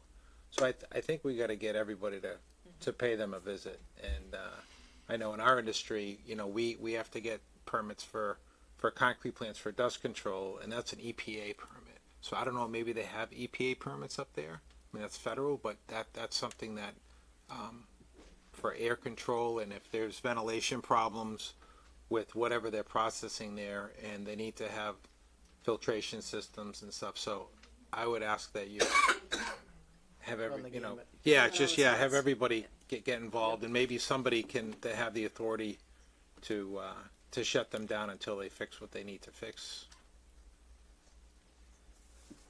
Just a few thoughts. Okay. Sure. Sorry, Leanne Gagnon, 17 Maplewood Drive again. My children say the same thing. I sent them out today and they came right back in because it smells terrible. My other question, does the Board of Health visit them regularly like they would a restaurant? Because it is food processing. Yeah, so our Board of Health has been on site. I don't know how to quantify regularly, just because I'm not familiar with what that schedule looks like, but I can certainly find I mean, are they passing their inspections with? It doesn't sound like they should be. It does not sound like it should be. Yeah. So that's I think a different issue that we'll look at. And also, you know, being approached by the owner, Allison, I don't really appreciate it. I don't, not for anything, but like she makes jokes like, oh, you know, you guys calling the hotline, I put, Tom, is that his name? I put Tom's son through college, you know. Then it kind of makes me feel bad, like, oh, you know, you have to pay every time I call. That's just inappropriate, in my opinion. That's very. No, but it's also probably a little bit uncomfortable because you can perceive that approach a certain way, which one might be maybe, you know, sort of threatening. Yeah, And well, she's that's on pretty our street uncool. walking. Honestly, Evan, that's really, out of all this, there's a lot of really bad stuff, but that one right there, that person doesn't want to, And then in I'm some gonna be instances careful. telling us we're wrong. that should not you happen. know? Please do not come near my property. Because if you do, I got a wife and a kid, and we don't, and you never know nowadays what people are going to do and what message they're trying to send and what they're saying. She needs to stop that. Yeah. If you do anything tomorrow, ask her for sure. Don't ever do that again. Ever. To anyone here. Sorry. Okay. Just one more thing. I'm sorry. I'm just wondering if we get a hold of the EPA and OSHA and the Alliance and we run the gamut, attorney, you know, how can we keep the neighborhood or the neighbors, the people that we know obviously being affected by that? How can we keep them in the loop as far as if Evan, if you get a hold of OSHA tomorrow, explain the situation and say, well, you know, if it's within your jurisdiction, or could you please go up there and do an evaluation and assessment of the property, do a surprise inspection. We used to have OSHA, they knock on the door, here they go, and they have a right to be there, and you gotta walk around and need spill protection plan, you need, you know, Russo knows this stuff, right, you gotta have that. You know, if we can get them to engage and do that, and I'm just using OSHA for an example, but there's other people that we need to call. How do we keep the people that are being impacted by this in the loop, as far as if we get information and there's something that we can share with them, how do we do that? Personally, I think the most effective way is the Code Red system. If you opt in. Use the government side. There's two sides to Code Red. There's reverse 911 for emergency, and then there's the government side of it. So if you go onto our website, you can click on alerts and then click on Code Red and put your contact info in there, and then you'll get that from us. But that's the most efficient way to. It's super fast, and you can email 1,000 people in, I don't know, like 2 minutes. Yeah. Well, and what we can do is, we'll put this on our agenda moving forward, so we'll have this ongoing. Next week, we're gonna get updates, so we will try to encourage Evan to pull out all the stops and see what we can do. Yeah. There is a new code, an OSHA code, and I don't know if it applies to a facility like this. I know it did for us in the concrete industry, in the sand and gravel industry, is that we had to have, there's forever there's been a spill protection plan, but now there's an air quality standard specification that we had to follow, where they actually put apparatus on employees on the site, and they take readings on the air quality. And I wonder if there's could be an air quality test on, on that property, and what's leaving that property, and for their employees too. Yeah. I mean, right? I mean, they're the closest to it, but obviously for the neighborhood and beyond as well. And maybe nobody's visited them. And they're walking around too, like they're just standing there walking around. I can't imagine how sick they get. How do they stand it? Do you see them? Yeah, they don't care. They're like the employees. They're just standing there, and They trust me. it doesn't bother them. She smelled terrible today. She All right. It was All right. All right, Don't- that was my mistake. Sorry, Madam Chair. No, just because Bill, just come up to the mic, sorry. Colleen Roy, 53 Elmwood. Can you guys make a project page on the website similar to like Planning Board or ZBA, so that it'll highlight all the numbers everybody needs to call, but then you can update it as paperwork and forms or fines or any updates you guys get in one place that all these people can check, in addition to what you're already doing to contact them at a place that they can go to as well? I'd love to do that, Colleen. Thank Thank you. you for that suggestion. Okay. So I'm glad we put this on the agenda. I'm glad that we heard from a variety of folks with some, some different information as well. Maybe some things that we can impact in a shorter run, maybe. But we'll certainly be on top of this, and I know that Evan, we all hear you. And for just, I don't remember which Russo is Andy. I've been carrying around the note that says pizza dough on it. Yeah. Since you called, so sorry I haven't gotten back to you yet. That's all. You can still go there right now. Okay. See it right now. I know. I've been meeting to meeting, but I literally had this I with know. me the whole day. You're a busy guy. I get it. No, Evan, I have apologize. you gotten calls from Millbury and Worcester for any town officials or city officials from? Just the one. There was a time, and this goes back a couple of years, where they had a huge issue that hit a whole bunch of towns. I spoke to officials at that time, but that's the only time that I've had calls in my office from other. Maybe in addition to Shrewsbury, it might be worth just, again, add to your list, but to Millbury. send an email just to Millbury. I can just do it to all the. Surrounding towns. We just- all have a Yeah, group yeah. that we email. So you never Somebody know. might have a connection too, that a lever they can pull with somebody. And no one thinks about too that dust when they do the lobster thing. Oh, sorry. When they do that lobster stuff, they do. You got it. It's not. It doesn't pick. Yeah, now When it's they going do to that pick you lobster up. stuff they do. No one thinks about that air, like you said about MSHA and the air quality. What if someone has a shellfish out? Yeah. Yeah. Well, We've thought You of know, that. they You can't do, tell you that right? it's not Yeah. going to hurt them. Yeah. he does. They can't. Well, they can't. Well, I'd be careful because Yeah. they can't Oh, I tell you have with it. certainty it would hurt you or not. They're grinding up shellfish, and it's flowing through the air. Yep. That would be problematic. Yeah. Like I said, we all in your industry, my industry, their industry, we all have people that are on us like white on rice about everything we do. I know. But yet they walk around untouched. I know it's good for the state needs it, but the state can't just let Grafton turn into a, I'll stop talking. Yeah. They can't. Yes. Appreciate that. Okay, thanks, everybody. I'm done now, promise. No, thank you. Feel free to, we have email addresses too, the board has email addresses. when you send in correspondence just to the town administrator's office, we all see that as well, just so you know. So just know that we're, keep doing what you're doing, and we're gonna try to do more for you. Okay. Moving on. I feel like I just have to tell people. I just had back surgery 3 weeks ago. That's why I'm standing up and sitting down. It has nothing to do with anything else. Moving on to select board reports. Anyone have reports? Andy? So it's been a minute since this board met. Craig and I hosted our AMA back in at the end of July with Fiona. Great engaged crowd. We got a lot of good questions and feedback that night too.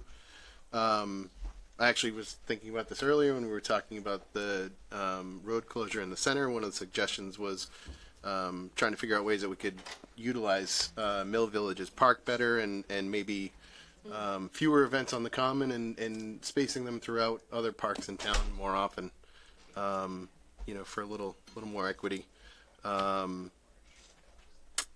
Maybe some sort of systemic monitoring process for vacant business spots, better prioritize economic development, and also possibly reviving like some welcome wagon type traditions, so people can be better educated about everything, town government, local hotspots, what have you.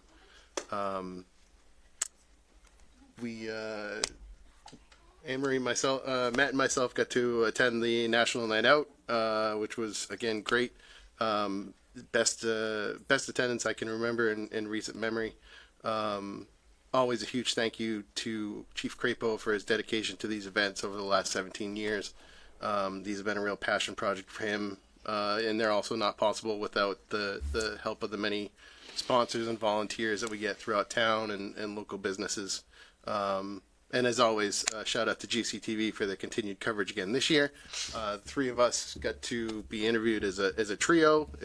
I had a good time. I'm hoping that both of you did as well. They had a new Wonder Wheel this year. You was able to spin it and be assigned a random question. And then the only other one was this past Saturday, Anne Marie and I got to attend and share the town's proclamation for India Independence Day, which is another event that continues to grow every year. There was an awesome choreographed dance number from a group of younger kids, followed by a middle schooler doing some solo work. I found out afterwards they had only had 3 days to learn the choreography to their dances. They were all adorable. It was a beautiful day. Weather-wise, it just went great. And we thank them for continuing to consider Grafton as a host community for these important events. Anyone else? Come back to my mic. Mr. Alamo? So, can you just not leave and just give me a second? We have to do a couple things. Who are you pointing at? The young lady over there, the young lady who spoke, the rock star. I just want to talk to you for a second, but please don't leave. Okay. A couple planning board meetings, a couple of school committee meeting, and I think that's it since the last time we met. Sorry about missing National Night Out. That was not a. Thank you all for coming. Thanks. Thank you. That was not a. That just didn't work out for me. But can I just jump in real quick and mention something? So, what is your name? Mia. Mia, I just wanted to thank you for speaking. You're a great inspiration to all of us, and certainly folks of your age. I kind of wish I'm a little bit jealous. Feel a little inferior that I didn't do that when I was younger, but my mom didn't take me to town meetings, so that's the way it goes. But I think you're awesome. What's that? well, you were wrong because you made an impact tonight, and you should be very proud of yourself. Thank you for doing that. Yes. It's not easy to do, no matter what age, particularly your age. See, if she was a registered voter, we could put her on the committee. Think about, I don't know what you're doing over the next couple of years, but think about running for select board. It's a tough job, but I think you can do it. Anyone else at select board reports? She's in the Scouts too, working on that welcome wagon. Of course she is. Oh, nice. Right. Yeah. Cool. I went, I think it was on Sunday, no, maybe it was on Saturday, I went over to the Willard Clock Museum that had the Model T car expo. It was awesome. And it's Diane and Dave Levy, I think, that pretty much organized that whole thing. And it was free admission to the museum because based on a Unibank donation, it allowed everyone to access the museum for free, which was lovely. So it was a really fun event. And another way to get folks, into the museum and onto that property. And they're continuing to work on their goal of some major fundraising over the next couple of years to try to get that matching grant. So it's great that we have these museums in our town. It does bring in tourism. There were folks there from all over the place because it was the Greater Boston Model T Association, then maybe there was a Central Mass one, and maybe Framingham. I don't know. But there were a couple of different towns. So, folks from all over the place. So that was enjoyable. Okay, and that's all I've got. Moving on to Town Administrator report. Yeah, so I'm gonna cut this down. I'll put the whole thing into the packet. But I've been doing stuff. No, just kidding. The big things, National Night Out, you already went over. My feet are still sore. We have to do something about the dunk tank. It's not deep enough or something because it's painful by the time you get out. Colleen was also in the dunk tank. We commiserated on our black and blue feet. We finished negotiations with GPD, so we'll be bringing that in front of the board after they have a bite at the apple to ratify in the next. I think they're doing it next week, but we'll be bringing that back to you. And then the town is in safe harbor. I sent that out.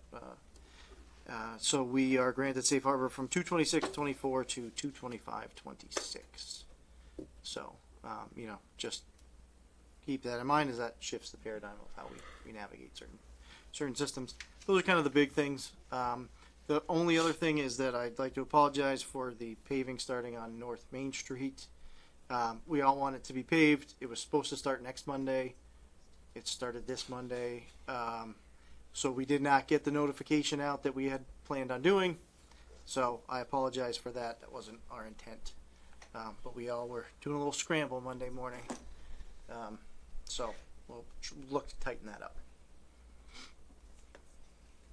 Okay. That's it for me. Does anyone have anything in correspondence that they wanted to highlight? No? Okay. Moving on to resignations. Madam Chair, Mr. Alamo. I move the board vote to acknowledge and accept the resignation of Bob Berger as the Inspector of Buildings and as the Select Board's representative on the Accessibility Advisory Commission. Second. Motion second. Any discussion? So Bob has departed. Yes, sir. Probably without a lot of fanfare, I'm imagining, kind of left quickly. Been here a long time. Yeah, 24 years. Wow. Shouted out as the assistant, right? So what was any departing words you want to share? I mean, it was like, he did call me. I don't know if he called everybody, but I've known him a long time, so he did call me and let me know that he resigned and his last day would be on the 9th. Other than the 2-sentence email I sent to you folks, I got no other communication. Okay. Did anything happen in town hall? For him, no. Nope. So, Bob gave us notice. He was here for 3 days that 1 week and then worked remotely for the second week. So we weren't really able to do anything in that regard. And the timeline for departure was so short that we normally order up something, some kind of a gift, but that wasn't able to happen either. So. Okay. Switching gears real quick, Tracy did tell me this afternoon that she is willing to fill that seat on the Accessibility Advisory Committee, for the interim period, if the board so wishes. So you can take that up at a future meeting, but I wanted to mention that before I forgot. Okay. Okay, any further discussion? All those in favor? Aye. Anyone opposed? Motion carries 5-0. Mr. Alamo? I move the board, Madam Chair, I move the board vote to acknowledge and accept the resignations of Stanley Corbett and Margaret Cass as election workers. Second. Any discussion? All those in favor? Aye. Anyone opposed? Motion passed unanimously. Any other public comments? Yeah. come on up. Yeah, we're gonna try to limit it, and just to a few minutes, if you don't mind. My name is Paul Roy. I live on 76 Carroll Road, where everybody knows that Mr. Finn put a fence up. Well, I'm here to ask if the board would take down the Christmas tree lights that he has at the end of the fence. I don't need to look out my window or sit in my garage and look at the lights flashing at night. Are they on his property? No, they're on the town property. I can reach out to Mr. Finn. Okay. And also, I just want to relate to something else that you said the last time that I was here about the wall on Milbury Street. Okay. About the plantings on Milbury Street that are in the right? No, I think you said they built the wall Okay. only because Mr. Finn put up his fence. I've never seen a fence 65 feet on town property that you let put, or the board let put. Somebody gave him the okay. And I don't know how many people can give okays to put a fence on town property. Okay. 65 feet is a lot of fence There's 65 feet of it on town property, or there's on a portion? town property. And who is reliable for that fence? What happens if somebody comes up there, a kid riding a bike? It's so close to the road and falls off and hits that fence. Is the town liable for that? Or is Mr. Finn? I'm not sure I know the answer to that. The town could have a lawsuit. There's approximately, Mr. Finn has got squared off approximately 600 feet of town property, square feet. I pay taxes. I should be able to walk over that any time of the day I want. I don't know why he got a fence there. You got nothing in writing that the town gave him permission to do that. The last time we talked, you said that he put it up at his own risk, right? Mhm. So if a car drives through the fence, That's, yeah. it's on him, right? Right. But Mr. Roy brings up a point as far as if, It's the same liability as anywhere else on town property. Yeah. Really doesn't matter. You could Right. you crash your bike in this parking lot. Right. You crash your bike on the road and hit a rock on the side that's on our property. It's the same amount of liability. And what's that? What's the liability there? We always get sued as the liability. It's the same. It's an umbrella policy that the town, anybody that gets hurt on town property, we're covered. Right. We pay for that every year. Right. But why is the fence there? I don't want to keep doing this, Mr. Roy. We've already gone down the road of why the fence is there. He was told he could put a fence up as long as he's within his own frontage. The frontage in that area seems to be a little bit different because of the shape for the cul-de-sac that's there and the pike being right there. But I don't know about you folks, but it's an issue that my office is done with. The fence is there. We're moving on. You're gonna look into the lights. Yeah, I'll just email Mr. Finn and say what's up with the lights. He's been very responsive to anything I've asked him in the past. Well, can get that. I think you're wrong with the fence. Okay. And there is another place in town with that much fence. Show me, and you say there is. No, I've never said there's that much fence. You're probably right. That might be the longest fence we have on town property that's put up by a private person. It's also an outlier as far as the way that the layout of that road sits. So nobody can go on that property? Well, Isn't it kind of an extension of his property? It's in his frontage. Like if you're So, wandering like, around if you go in through that frontage, the that the square- call is going to be the same to the police. Like, you can't just wander around in front of people's houses. Right. So people aren't going to really do that. Nobody's in front of his house where the fence is. That's in It's his- down his line. There's, Right. if you measured all of the whole frontage of the town property, there's probably around 1,000 feet. Maybe. Yeah, that Mr. Finn has closed off. Okay. So my understanding is that the town isn't going to do anything about the fence. No, right, exactly. And I'm sorry But about that, and I'm sorry that If I there's this- want to walk over there, I am going to walk over there. And what about throwing leaves and grass on town property? I think Why do that- you want to walk over there? And why? Who's throwing leaves on the property? I say, what about it? Yeah, so I think that probably happens in areas we shouldn't be. I don't toss leaves on town property, but Right. it probably does happen, particularly if you're backing up to a piece of town property. Does that say? Am I saying it's okay to do or encourage people to do? No, but it probably happens. Particularly, I mean, I've gone down your street. I me know too. the area, so it's also just kind of a funky area, kind of tucked way Right, back. right.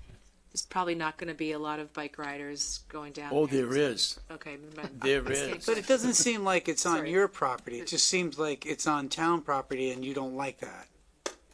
Correct. Yeah. But why? Like, why? I'm being, like, on this Okay. question, and I'm so tired. Maybe I shouldn't ask the question. I'll ask it No, anyway. that's okay. Why? That's okay. Why does it Because matter? When I bought that property, it was nothing but stones and rocks, big rocks. And in fact, there's one out in the yard with 76 on it. That was a mess in there. I cleaned the whole thing up. Mr. Finn told me the line was where the trees were. I went from those trees and cleaned the whole thing up to match his yard. No more dip and boulders. It's flat. Now he comes and he puts a fence down. Never had a problem before. Now, I used to mow that property. You can tell the difference of the grass. I would think that a fence is kind of a good thing. Okay. So, anyways, You're not gonna do nothing Sorry, about it, sorry, so it sorry. don't All right, matter. all right, sorry. So, that's okay. It's just But the We do lights, limit I public do comment. want something Okay. done. we're on it. I mean, that's, thank you. Okay. Thank you. Any other public comments? Anything online? No hands on Zoom. No people No on. hands on, no hands on Zoom. Okay, then I'll take a motion relative to meeting minutes. I move the board vote to approve the meeting minutes for July 16th and July 23 of 2024 as written. Second. Any discussion? All those in favor? Aye. Anyone opposed? Motion carries 5-0. Take a motion to adjourn. To adjourn. Second. And all those in favor? Aye. Anyone opposed? All